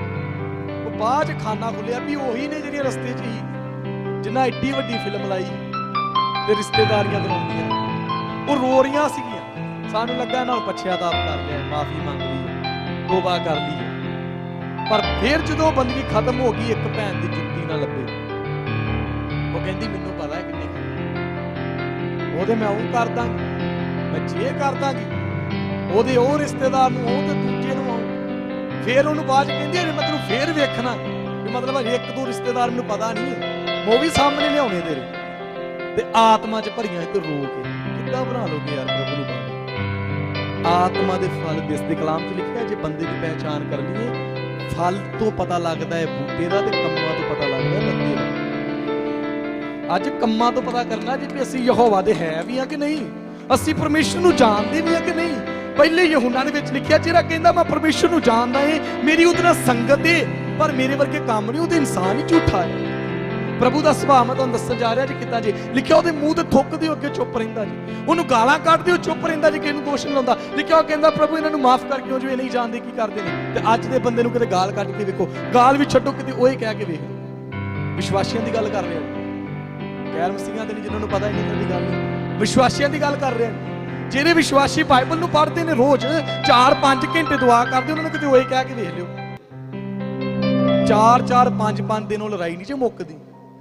ਘਰ ਦੇ ਵਿੱਚ ਮੀਆਂ ਬੀਵੀ ਦੀ ਲੜਾਈ ਹੋ ਜੇ 10-10 ਦਿਨ ਨਹੀਂ ਜੇ ਬੁਲਾਉਂਦੇ, ਤੇ ਦੁਆ ਦੋਵੇਂ ਕਰਦੇ ਤੇ ਸੁਣੀ ਦੋਵਾਂ ਦੀ ਨਹੀਂ ਜਾਂਦੀ, ਕਿਉਂਕਿ ਪਰਮੇਸ਼ਰ ਤਾਂ ਕਹਿੰਦਾ ਜਿੱਥੇ ਸੰਬੰਧ ਟੁੱਟਾ ਉੱਥੇ ਮੈਂ ਕੰਮ ਹੀ ਨਹੀਂ ਕਰਦਾ, ਤੇ ਕਰੀ ਜਾਓ ਦੁਆ। ਜੇ ਸੰਬੰਧ ਟੁੱਟਾ ਤੇ ਕਿੱਦਾਂ ਸੁਣ ਲੂ, ਭਰਾ ਦੀ ਭਰਾ ਨਾਲ ਨਹੀਂ ਪਾਉਂਦੀ ਤੇ ਦੋਵੇਂ ਪਾਸਟਰ ਕਿੱਦਾਂ ਪ੍ਰਭੂ ਸੇਵਾ ਕਰੂ। ਇਹ ਚੀਜ਼ਾਂ ਭੁੱਲੀਆਂ ਨੇ। ਅੱਜ ਸਾਨੂੰ ਯਾਦ ਪਤਾ ਕੀ ਹੈ, ਮੈਂ ਤੈਨੂੰ ਪੂਛ ਨਹੀਂ ਬਲਕਿ ਸਿਰ ਬਣਾਉਣਾ ਚਾਹੁੰਦਾ। ਇਹ ਸਭ ਤੋਂ ਜ਼ਿਆਦਾ ਦੁਆ ਚ ਲਾਈਨਾਂ ਬੋਲੀਆਂ ਜਾਂਦੀਆਂ ਨੇ। ਬਹਿ ਜਾਂਦੇ ਕ੍ਰਿਸ਼ਨ, ਪ੍ਰਭੂ ਤੇਰੇ ਕਲਾਮ 'ਚ ਲਿਖਿਆ ਹੈ ਪੂਛ ਨਹੀਂ ਬਲਕਿ ਸਿਰ ਬਣਾਵਾਂਗਾ, ਪ੍ਰਭੂ ਬਣਾ ਦੇ। ਪ੍ਰਭੂ ਤੇਰੇ ਕਲਾਮ 'ਚ ਲਿਖਿਆ ਹੈ ਤੇਰੇ ਬੱਚਿਆਂ ਨੂੰ ਵੀ ਬਰਕਤ ਮਿਲੂਗੀ, ਪ੍ਰਭੂ ਦੇ ਦੇ। ਸਾਰੀਆਂ ਆਇਤਾਂ ਬੋਲ ਦਿੰਦੇ ਨੇ 14 ਆਇਤਾਂ ਤੱਕ, ਵਿਸਤਾ ਸਾਹਿਬ ਦੀ 28 ਦੀ, ਪਰ ਪਹਿਲੀ ਆਇਤ ਨਹੀਂ ਬੋਲਦੀ। ਉੱਥੇ ਭਲਾ ਕੀ ਲਿਖਿਆ ਜੀ, ਕਹਿੰਦਾ ਜੇ ਤੂੰ ਮੇਰੀ ਆਵਾਜ਼ ਨੂੰ ਸੁਣੇ, ਕੰਨ ਲਾ ਕੇ ਤੇ ਮੇਰੇ ਹੁਕਮਾਂ ਦੀ ਪਾਲਣਾ ਕਰੇ, ਫਿਰ ਮੈਂ ਧਰਤੀ ਦੀਆਂ ਕੌਮਾਂ ਤੋਂ ਚੁਣਾਂਗਾ। ਕਿੱਦਾਂ? ਜੇ ਮੇਰੀ ਆਵਾਜ਼ ਸੁਣੇ ਤੇ ਮੇਰੇ ਹੁਕਮਾਂ ਦੀ ਕਰਦੇ ਜੇ। ਹੁਕਮ ਨਹੀਂ ਸਾਨੂੰ ਪਸੰਦ, ਪਰ ਅਮੀਰ ਹੋਣਾ ਚਾਹੁੰਦੇ। ਤੁਹਾਨੂੰ ਪਤਾ ਅੱਜ ਸਭ ਤੋਂ ਵੱਡਾ ਕਲੀਸਿਆ ਦੇ ਵਿੱਚ ਕੰਮ ਕੀ ਜੇ? ਪਾਸਟਰ ਜੀ ਦੁਆ ਕਰੋ ਅਮੀਰ ਹੋ ਜੇ, ਪੈਸਾ ਬਹੁਤ ਆ ਜੇ। ਪਰ ਕਲਾਮ ਪਤਾ ਕੀ ਦੱਸਦਾ ਜੀ, ਕਹਿੰਦਾ ਸਭ ਤੋਂ ਔਖਾ ਸਵਰਗ ਦੇ ਵਿੱਚ ਧਨੀ ਬੰਦੇ ਦਾ ਜਾਣਾ ਜੀ। ਤੇ ਸਾਡੀ ਤੇ ਮੰਗ ਹੀ ਏ ਤੁਹਾਨੂੰ ਉਹ ਜਿਹੜਾ ਪਰਮੇਸ਼ਵਰ ਤੁਹਾਨੂੰ ਦੇਵੇ। ਤੁਹਾਨੂੰ ਪਤਾ ਸਾਡੀ ਲੁਧੀਕੀਏ ਦੀ ਕਲੀਸਿਆ ਇਹ 7ਵਾਂ ਯੁੱਗ, ਸਾਨੂੰ ਪ੍ਰਭੂ ਪਤਾ ਕੀ ਕਹਿੰਦਾ ਜੀ, ਕਹਿੰਦਾ ਮੈਂ ਤੇਰੇ ਕੰਮਾਂ ਨੂੰ ਜਾਣਦਾ ਹੈ, ਨਾ ਤੂੰ ਤੱਤਾ ਤੇ ਨਾ ਤੂੰ ਠੰਡਾ ਹੈ। ਤੂੰ ਸੋਚਣਾ ਮੈਂ ਬੜਾ ਧੰਨਵਾਨ ਏ, ਤੂੰ ਸੋਚਣਾ ਮੈਂ ਬੜਾ ਅਮੀਰ ਏ, ਪਰ ਪ੍ਰਭੂ ਕਹਿੰਦਾ ਮੇਰੀ ਨਜ਼ਰਾਂ 'ਚ ਤੂੰ ਕੰਗਾਲ ਏ। ਤੂੰ ਧਰਤੀ ਦਾ ਧਨ ਤੇ ਇਕੱਠਾ ਕਰ ਲਿਆ, ਧਰਤੀ ਦੀਆਂ ਬਰਕਾਂ ਨੂੰ ਤੇ ਹੁੰਜਾ ਫੇਰ ਲਿਆ, ਪਰ ਸਵਰਗ ਤੇਰੇ ਪੱਲੇ ਨਹੀਂ, ਇਸ ਕਰਕੇ ਤੂੰ ਕੰਗਾਲ ਏ, ਕਿਉਂਕਿ ਤੈਨੂੰ ਉੱਥੇ ਕੋਈ ਹਿੱਸਾ ਨਹੀਂ ਮਿਲਣਾ। ਫਿਰ ਕਹਿੰਦਾ ਤੂੰ ਸੋਚਣਾ ਮੈਨੂੰ ਬਹੁਤ ਦਿਖਦਾ ਏ, ਪਰ ਮੇਰੀ ਨਜ਼ਰਾਂ 'ਚ ਤੂੰ ਅੰਨਾ ਏ, ਕਿਉਂਕਿ ਤੈਨੂੰ ਪਤਾ ਹੀ ਕੁਛ ਨਹੀਂ। ਫਿਰ ਕਹਿੰਦਾ ਤੂੰ ਸੋਚਣਾ ਮੈਂ ਬੜਾ ਪਵਿੱਤਰ ਏ, ਪਰ ਪ੍ਰਭੂ ਕਹਿੰਦਾ ਮੇਰੇ ਸਾਹਮਣੇ ਤੂੰ ਨੰਗਾ ਏ। ਤੂੰ ਲੋਕਾਂ ਨੂੰ ਵਿਖਾ ਰਿਹਾ ਪਵਿੱਤਰਤਾਈ ਦੇ ਕੰਮ, ਅੰਧੇਰੇ 'ਚ ਤੂੰ ਕੀ ਕਰ ਰਿਹਾ ਮੈਂ ਜਾਣਦਾ। ਤੇਰੇ ਦਿਲ 'ਚ ਕੀ ਚੱਲ ਰਿਹਾ ਮੈਂ ਵੇਖ ਰਿਹਾ, ਕਿਸੇ ਵੱਲ ਵੇਖ ਕੇ ਤੇਰੇ ਅੰਦਰ ਕੀ ਇੱਛਾ ਆ ਰਹੀ ਮੈਂ ਜਾਣਦਾ। ਲੁਧੀਕੀ ਦੀ ਕਲੀਸਿਆ ਨੂੰ ਪ੍ਰਭੂ ਸਾਰੀ ਨੂੰ ਕਹਿੰਦਾ 6 ਕਲੀਸਿਆਂ ਦੇ ਵਿੱਚ ਕੋਈ ਚੰਗੀ ਚੀਜ਼ ਲੱਭਦੀ ਜੇ, ਪਰ ਮੇਰੀ ਤੇ ਤੁਹਾਡੀ 7ਵੀਂ ਕਲੀਸਿਆ 'ਚ ਕੋਈ ਚੰਗੀ ਚੀਜ਼ ਨਹੀਂ ਲੱਭਦੀ। ਪ੍ਰਭੂ ਕਹਿੰਦਾ ਮੈਂ ਤੈਨੂੰ ਸਲਾਹ ਦਿੰਦਾ। ਕੀ ਦਿੰਦਾ ਮੈਂ ਤੈਨੂੰ? ਮੇਰੇ ਕੋਲੋਂ ਚੋਖਾ ਸੋਨਾ ਲੈ, ਤਾਂ ਜੋ ਤੂੰ ਧੰਨਵਾਨ। ਚੋਖਾ ਸੋਨਾ ਵੀ ਜੇ ਭਲਾ ਪ੍ਰਭੂ ਦੀ ਬਾਣੀ ਕਹਿੰਦਾ ਇਹਦੇ ਨਾਲ ਅਮੀਰ ਹੋਇਆ ਜਾਂਦਾ। ਸਿਰ ਤੇ ਹੱਥ ਰੱਖਾ ਲਿਆ ਉਹਦੇ ਨਾਲ ਅਮੀਰ ਨਹੀਂ। ਇੱਧਰੋਂ ਛੱਡ ਕੇ ਦੂਜੇ ਪਾਸਟਰ ਕੋਲ ਚਲ ਕੇ ਦੁਆ ਕਰਾਈ, ਇਹਦੇ ਨਾਲ ਅਮੀਰ ਨਹੀਂ। ਜਿੰਨਾ ਚਿਰ ਤੁਹਾਡਾ ਜੀਵਨ ਕਲਾਮ ਨਾਲ ਸਹੀ ਨਹੀਂ ਹੈ ਨਾ, ਉਨੀ ਦੇਰ ਤੁਸੀਂ ਅਮੀਰ ਨਹੀਂ ਜੀ। ਫਿਰ ਪ੍ਰਭੂ ਕੀ ਕਹਿੰਦਾ, ਕਹਿੰਦਾ ਮੈਂ ਸਲਾਹ ਦਿੰਦਾ ਮੇਰੇ ਕੋਲ ਅੱਖਾਂ ਦੇ ਵਿੱਚ ਪਾਉਣ ਲਈ ਸੁਰਮਾ ਲੈ, ਤਾਂ ਜੋ ਤੂੰ ਸਜਾਖਾ ਹੋ ਜਾਏ ਤੇ ਵੇਖਣ ਲੱਗ ਪਏ। ਸੁਰਮਾ ਵੀ ਕਲਾਮ ਜੀ। ਪ੍ਰਭੂ ਕਹਿੰਦਾ ਇਹਨਾਂ ਚੀਜ਼ਾਂ ਨੂੰ ਮੇਰੇ ਕੋਲ ਮੁੱਲ ਲੈ ਲਾ। ਫਿਰ ਕਹਿੰਦਾ ਮੈਂ ਚਾਹੁੰਦਾ ਤੂੰ ਮੇਰੇ ਕੋਲੋਂ ਵਸਤਰ ਲੈ, ਤਾਂ ਜੋ ਤੇਰਾ ਨਿਕੇਜ ਪਵਿੱਤਰਤਾ ਦੇ ਵਸਤਰ ਪਾਉਣ ਲਈ ਕਹਿੰਦਾ ਜੀ ਸਾਨੂੰ। ਪਰ ਅੱਜ ਦੇ ਮਸੀਹਾਂ ਵੱਲ ਵੇਖ ਕੇ ਦੁੱਖ ਲੱਗਦਾ। ਕਿਉਂ? ਕਿਉਂਕਿ ਪ੍ਰਭੂ ਨੇ ਏਡੀ ਵੱਡੀ ਕੁਰਬਾਨੀ ਮੈਂ ਉੱਥੇ ਲੈ ਕੇ ਜਾਣਾ ਚਾਹੁੰਦਾ। ਪ੍ਰਭੂ ਕਹਿੰਦਾ ਮੈਂ ਤੁਹਾਨੂੰ ਮਿਲਾਉਣ ਦੇ ਲਈ ਆਇਆ, ਪਰ ਕਿੰਨਾ ਦੁੱਖ ਲੱਗੇਗਾ ਜਦੋਂ ਲੋਕ ਮਿਲੇ ਹੀ ਨਹੀਂ। ਸਾਰਾ ਕੁਝ ਸੁਣ ਲਿਆ, ਬਾਣੀ ਵੀ ਸੁਣ ਲਈ, ਦੁਆ ਵੀ ਕੀਤੀ, ਲਹੂ ਦੀ ਜੈ ਵੀ ਕਰ ਲਈ, ਲਹੂ ਦੀ ਤਾਰੀਫ ਵੀ ਕਰ ਲਈ, ਸਾਰਾ ਕੁਝ ਕਰ ਲਿਆ, ਪਰ ਸਵਰਗ 'ਚ ਹੀ ਨਹੀਂ ਗਏ। ਕੀ ਫਾਇਦਾ? ਤੁਹਾਨੂੰ ਪਤਾ ਇੱਥੇ ਹੈਗਾ ਕੋਈ ਯਿਸੂ ਮਸੀਹ ਦੀ ਜਿਹੜਾ ਬੇਇੱਜ਼ਤੀ ਕਰ ਲੇ? ਹੈਗਾ ਜੀ ਕੋਈ ਹਿੰਮਤ ਵਾਲਾ ਜਿਹੜਾ ਯਿਸੂ ਮਸੀਹ ਦੀ ਬੇਇੱਜ਼ਤ ਕਰ ਜੇ? ਪਰ ਕਲਾਮ 'ਚ ਘਰ ਜਾ ਕੇ ਪੜ੍ਹ ਲਓ, ਇਬਰਾਨੀਆਂ 10 ਦੇ 26 ਵਚਨ ਕਹਿੰਦਾ ਜਿਹੜਾ ਸੱਚ ਦੇ ਗਿਆਨ ਨੂੰ ਜਾਣ ਕੇ, ਅਰਥਾਤ ਜਿਹੜਾ ਕਲਾਮ ਨੂੰ ਜਾਣ ਕੇ ਪਾਪ ਕਰਦਾ ਏ, ਉਹ ਮੇਰੇ ਲਹੂ ਨੂੰ ਪੈਰਾਂ ਥੱਲੇ ਮਿੱਧਦਾ ਏ। ਤੇ ਤੋਂ ਵੱਡੀ ਬੇਇੱਜ਼ਤੀ ਜਿਹੜਾ ਕਲਾਮ ਨੂੰ ਜਾਣ ਕੇ ਪਾਪ ਕਰ ਰਿਹਾ, ਉਹ ਯਿਸੂ ਦੇ ਲਹੂ ਨੂੰ ਪੈਰਾਂ ਥੱਲੇ ਮਿੱਧ ਰਿਹਾ ਤੇ ਉਹਦੀ ਦੇਹ ਨੂੰ ਲਗਾ ਰਿਹਾ ਤੇ ਉਸ ਆਤਮਾ ਨੂੰ ਐਵੇਂ ਜਾਣ ਰਿਹਾ। ਫੋਕਾ ਪਿਆਰ ਨਾ ਕਰੋ ਪ੍ਰਭੂ ਨੂੰ। ਪ੍ਰਭੂ ਕਹਿੰਦਾ ਜੇ ਤੁਸੀਂ ਮੈਨੂੰ ਜਾਣ ਕੇ ਸਾਰਾ ਕੁਝ ਕਰ ਰਹੇ ਤੇ ਫਿਰ ਤੁਸੀਂ ਮੇਰੀ ਬੇਇੱਜ਼ਤੀ ਕਰ ਰਹੇ ਹੋ। ਆ ਪਿੱਛੇ ਜੇ ਇੱਕ ਫੋਟੋ ਨਾਲ ਖਿਲਵਾੜ ਹੋਇਆ ਯਿਸੂ ਦੇ ਨਾਲ ਤੇ ਅਸੀਂ ਰੋਡ ਬੰਦ ਕਰਦੇ, ਬੱਸਾਂ ਨੂੰ ਅੱਗ ਲਾ ਦਿੱਤੀ। ਕਿਉਂ? ਅਸੀਂ ਯਿਸੂ ਨੂੰ ਕੀ ਕਰਦੇ ਆ? ਪਿਆਰ। ਉਹਦੇ ਇੱਕ ਦਿਨ ਬੇਇੱਜ਼ਤੀ ਹੋ ਗਈ, ਉਹ ਵੀ ਫੋਟੋ ਦੀ, ਉਹ ਯਿਸੂ ਹੈ ਵੀ ਨਹੀਂ ਤੇ ਅਸੀਂ ਰੋਜ਼ ਕਰਦੇ, ਉਹ ਵੀ ਅਸਲੀ ਤਰੀਕੇ ਨਾਲ। ਕਿੱਦਾਂ ਮਾਫ ਕਰੋ ਸਾਨੂੰ? ਤੁਹਾਨੂੰ ਪਤਾ ਯਿਸੂ ਮਸੀਹ ਨੇ ਨਿਆਂ ਦੇ ਦਿਨ ਤੁਹਾਡੇ ਕੋਲ ਕੁਛ ਨਹੀਂ ਜਮਾ। ਉਹਨੇ ਕਹਿਣਾ ਕਾਕਾ ਮੈਂ ਤੇਰੇ ਲਈ ਖੂਨ ਬਹਾਇਆ ਸੀ, ਮੈਨੂੰ ਬਸ ਉਹਦਾ ਮੁੱਲ ਦੇ। ਤੇ ਉਹਦਾ ਮੁੱਲ ਮਰਨ ਤੋਂ ਬਾਅਦ ਨਹੀਂ ਜੀ, ਉਹਦਾ ਮੁੱਲ ਜਿੰਦਿਆਂ ਜੀ ਜੇ ਪਵਿੱਤਰਤਾ ਹੀ। ਜੇ ਪਵਿੱਤਰਤਾ ਨਾਲ ਜੀਵਨ ਗੁਜ਼ਾਰ ਰਹੇ ਜੇ ਫਿਰ ਯਿਸੂ ਦੇ ਲਹੂ ਦਾ ਮੁੱਲ ਦੇ ਰਹੇ ਜੀ। ਤੇ ਜੇ ਨਹੀਂ ਤੇ ਫਿਰ ਤੁਹਾਡੀ ਜ਼ਿੰਦਗੀ ਤੇ ਕੋਈ ਅਸਰ ਨਹੀਂ ਜੀ ਯਿਸੂ ਦੀ ਕੁਰਬਾਨੀ ਦਾ। ਅੱਜ ਮੈਂ ਉਹੀ ਗੱਲ ਦੱਸਣਾ ਚਾਹੁੰਦਾ, ਯਿਸੂ ਮਸੀਹ ਨੇ ਐਡੀ ਗਹਿਰੀ ਕੁਰਬਾਨੀ ਦਿੱਤੀ ਪਰ ਅਸੀਂ ਉਸ ਕੁਰਬਾਨੀ ਨੂੰ ਨਹੀਂ ਵੇਖ ਰਹੇ। ਪਰ ਮੈਂ ਤੁਹਾਨੂੰ ਦੱਸਣਾ ਚਾਹੁੰਦਾ ਯਿਸੂ ਮਸੀਹ ਨੇ ਇੰਨੇ ਲੋਕਾਂ ਦੀ ਜ਼ਿੰਦਗੀ 'ਚ ਚਮਤਕਾਰ ਕੀਤਾ। ਕਿਸੇ ਨੂੰ ਨਹੀਂ ਕਿਹਾ ਤੂੰ ਮੇਰੇ ਨਾਲ ਰਾਜ 'ਚ ਜਾਏਗਾ। ਕਿਹਨੂੰ ਕਿਹਾ ਸੀ ਭਲਾ? ਸਿਰਫ ਡਾਕੂ ਨੂੰ ਕਿਹਾ। ਕਿ ਇਹਨੂੰ ਉਹਨੇ ਲੰਗਰੇ ਨੂੰ ਚਲਾ ਕੇ ਕਿਹਾ ਤੂੰ ਮੇਰੇ ਨਾਲ ਰਾਜ 'ਚ ਜਾਏਗਾ। ਲਾਜ਼ਰ ਨੂੰ ਜਵਾ ਕੇ ਕਿਹਾ ਮੇਰੇ ਨਾਲ ਰਾਜ 'ਚ ਜਾਏਗਾ।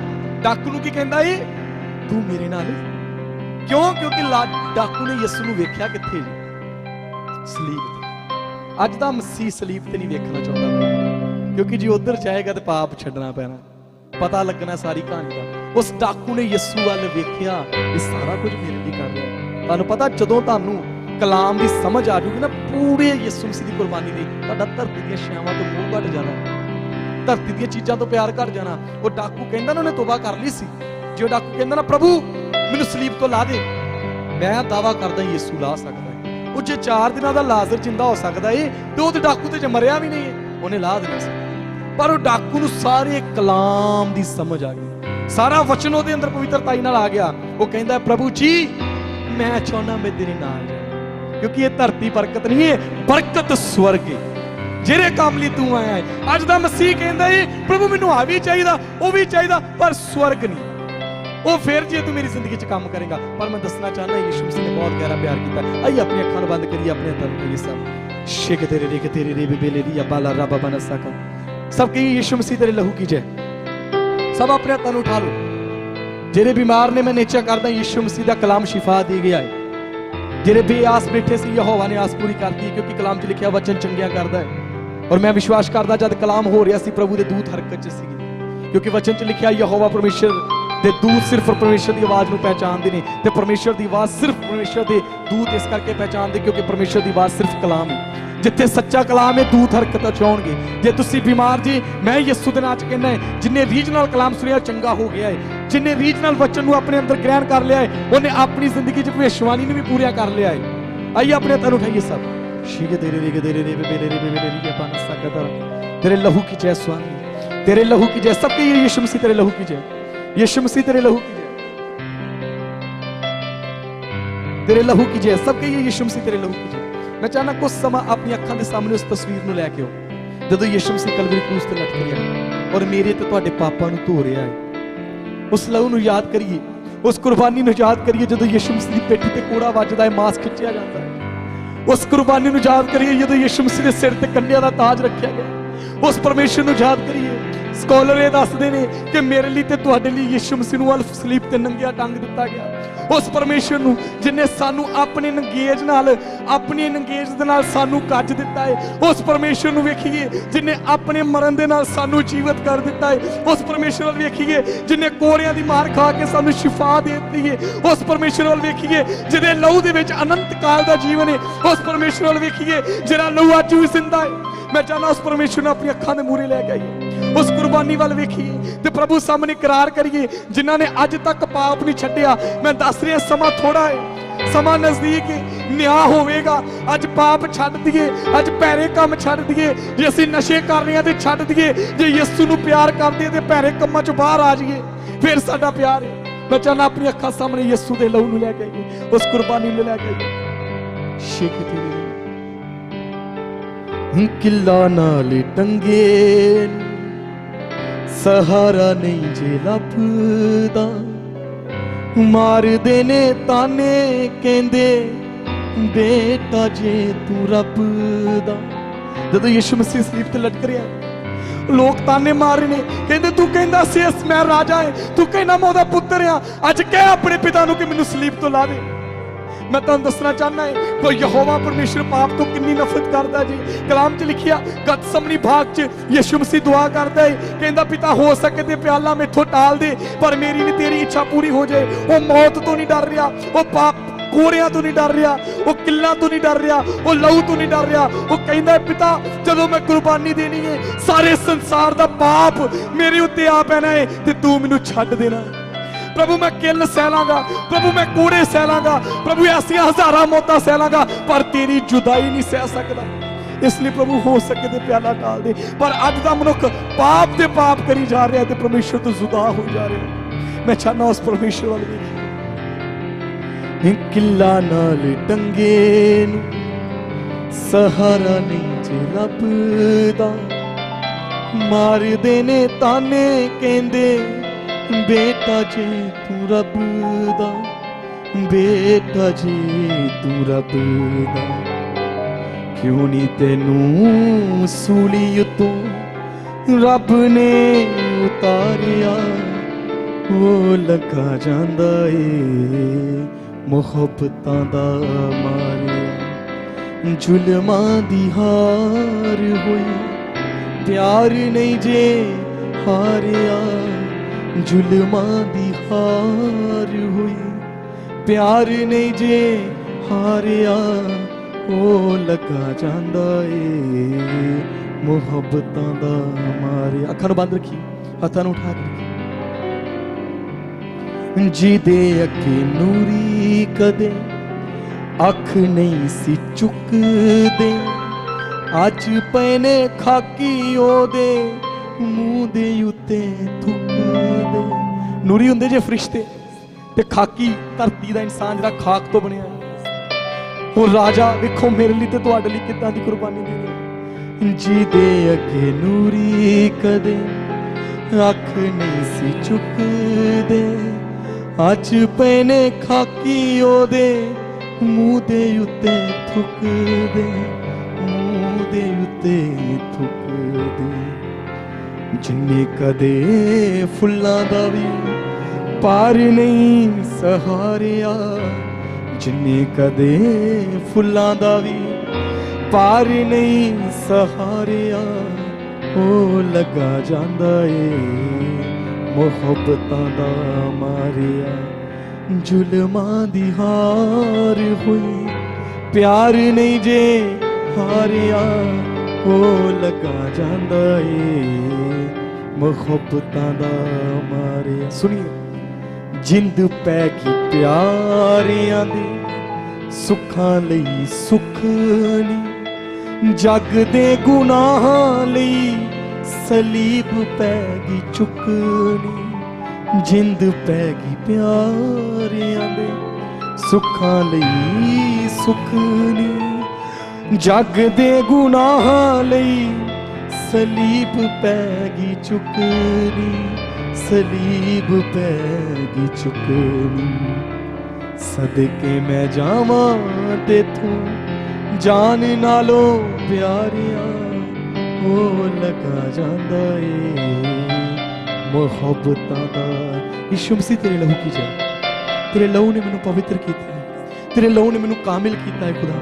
तेरे लहू ने मैनू दिलेरी दी है तेरे स्थान च जान दी खुदा।